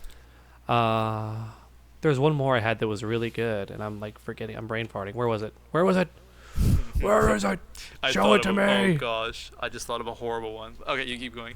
I'm so mad. I had like, maybe I was thinking of Deadly Alliance ones and not Deception because it's all 3D era, right? So this would have counted. Damn it, where'd it go? Oh, Tanya. Gotta have Tanya. That's the main one that I wanted to that's a good bring one. up. That is a Gotta very have good Deception Tanya. And go True. all out with it. Like just 100% one-to-one. Like do it. The white eyes and everything. Yeah, those are the main three that I really care about. And Jade would have been the fourth one, but she's not. I have Yeah. my 4 here. Since Reptile is banned for me, that's all I would pick, just so we know if we're being true. But I can't pick that. So here are my 4. First one, Deception. Is it Deadly Alliance. Wait, is it Deadly Alliance Deception? Whatever. Ashrah. Come on now, big head Ashrah. I want that. Deception. Everybody wants that. Yeah, Deception. Number 2. Okay, wait. Ermac was picked already. So number 2, You can pick here. Ermac. You can use the same character. It's fine. Don't worry. I had a pretty No. good pick here. Damn it! I forgot can't. my number 2. What the hell? Maybe you can do cameo skins too, so you can give like I was thinking of Frost, Armageddon but skin to Serena. my other pick is Havoc. 3D era Havoc. good But one. now here comes the twist. My Hood. final pick. What? The Hood Havoc. No, my final pick is Really? Dairu skin, but put it on the Havoc. Oh, You know, it's Right? funny. That would be Because- awesome. Yep. Because I've done a bit of scripting for a video about like, oh, here's how they'll probably fuck up the 3D era costumes in for other characters. And one of the things I was saying, well, Havoc probably won't have his default because his primary costume's already so similar. They probably just go for the alternate outfit, or maybe they could give him a Dairu outfit. Nice. This isn't my final choice that I remember, but like cameo. Come on, default Shujinko. Like actually default Shujinko Yes. design. Yes. Just turn into a skin. Young man Shujinko from the start of his quest. Yes. Good point. That's a good one too. That's a pretty good point. I'm still really mad they didn't just do that. I'm still mad they just went like literal Kill Bill. Like why? Yeah. What? Well, Oh, just like is that- Shujinko's default oh. outfit is trying to be I the guy from see. Kill Bill because that's what inspired the character. But like, so Bill, right? Okay, got you. not Bill, the trainer that teaches the main character. Pai Mei. Pai or Pai Mei, sorry. I see. Got you. The guy who plucks your eyeball out. Yeah, the reference is very obvious when you look at his second palette, where it's like all white and black, which is like just like Pai Mei. So for me, So what are your I 4 would- choices? Yeah. Deadly Alliance Raiden with the cape and everything. I adore that one. Without the hat. Hell yeah. I'd say the one with the hat, although I feel like the one without Okay. would probably has a better chance of making it in just because he's got his grippers out. Well, Get those grippers out. Put them well, out the there. thing is, Raiden's gear is hat, so I don't know if they're not gonna have the hat with. Oh, maybe he could have a gear with literally giving Let him the white dogs hair. out. Well, Gotta well, let the funny. dogs well, out. well, the thing is, like, the hat doesn't necessarily have to be on his head, like because that one has the hat on his back, so they could just put it there. And it's pretty sure it's on his that'd back. be I know so Kung Lao cool. does that. That's a but cool they'll idea. never do. They'll never do primary Kung Lao because he has the hat on his back, and that'd be too much work to work that out. So what you yeah. do, put the hat on his head, then it's just Deception Conquest mode Kung Lao. That's not the same. That's I not would the also same. go with. I'd also go with Rain for his Armageddon look. Shit, that was it. That was the one I had, Rain. But you took a good partly job. because That's such a good if one. we're gonna, Yeah, that was partly my because it's a lot it's obviously the inspiration for his MKX look, and we never got to use that. Yes, I feel like yes. NetherRealm's constantly missing out on a trick by not going to, here's the designs you never got to play with, we're going to put them in the game. So where's MK11 Ermac and MKX Rain and Sindel? Bring those back, NetherRealm, you cowards. That Rain costume is so good. Yeah. Ermac, of course, even if just for the mask, although I'd specify the primary costume, because he's got his arms are covered, and I don't know if NetherRealm would actually change his skin colour to match the older games. I noticed that too. 'cause He had very tan skin originally. Yeah. Because his alternate costume in Deception, he's got his arms exposed, and if that was great, it would just throw the whole design off. Which is exactly why I expect NetherRealm to do it, because it's like the weird thing that you think that's the thing you don't do, but it's NetherRealm, so they will do it. Absolutely. Yeah. They love showing that corpse skin. And then one more. Tanya's a very good one. But I think if I was picking... I would definitely go for Melina. But one I think people are kind of sleeping on is Smoke. See, Smoke's a tricky one. Because you can't do the all-smoke form. It doesn't work with the way fatalities are done. So most people just say, okay, well, the robot version. I'll do one better. Shaolin Monk Smoke. Oh. That's a completely different one I thought of. Yeah. I'm going to go look this up too. I reckon most people don't know he's even in the game because he's in a secret section of the Living Forest. Yeah, it's a secret section of the Living Forest what a good outfit. where you see him, and he'll give you little quests, little missions to do. And the fifth one is go to the bridge 2, the pit 2, and just fight a bunch of guys. Clear that, you unlock MK2 on the main menu. And that's Smoke's thing. You can do little jobs for him, and that's a human version of Smoke. And I'd love to see that. I mean, Shaolin Monks had some of the best costumes in the franchise, so I'd love to see some of those. Like, that's the one I'd pick for Katana. It's probably the one I'd pick for Liu Kang and Kung Lao. Reptile, of course. Like, there's just some fantastic. And Sonya is like one of the best ones she ever had. So, yeah. But my 4 picks, they are Raiden, Melina, Ermac, and Rain.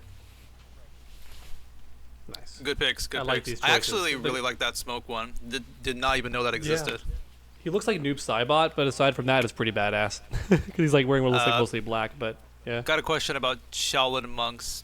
Since you said a lot of people might skip out on that, do you recommend like a guide while playing through that, or do you think I should just play it blind if I ever play Shaolin monks? Just play it blind. Okay. They're not that hidden, I don't think. They're just kind of off to the side or something. I'll probably give. I could probably give you a list of some of the secrets you'll want to do, because there are some secret boss fights and some like cool stuff to find elsewhere. So I could probably show you here's where to find Smoke, and then here's where to get to these secret boss fights and stuff like that. Because there's like three optional boss fights or something in the game. It's pretty neat. Gotcha. I will ask you that whenever I play Shaolin Monks. And Dog just left, so I guess that's our cue to end the episode.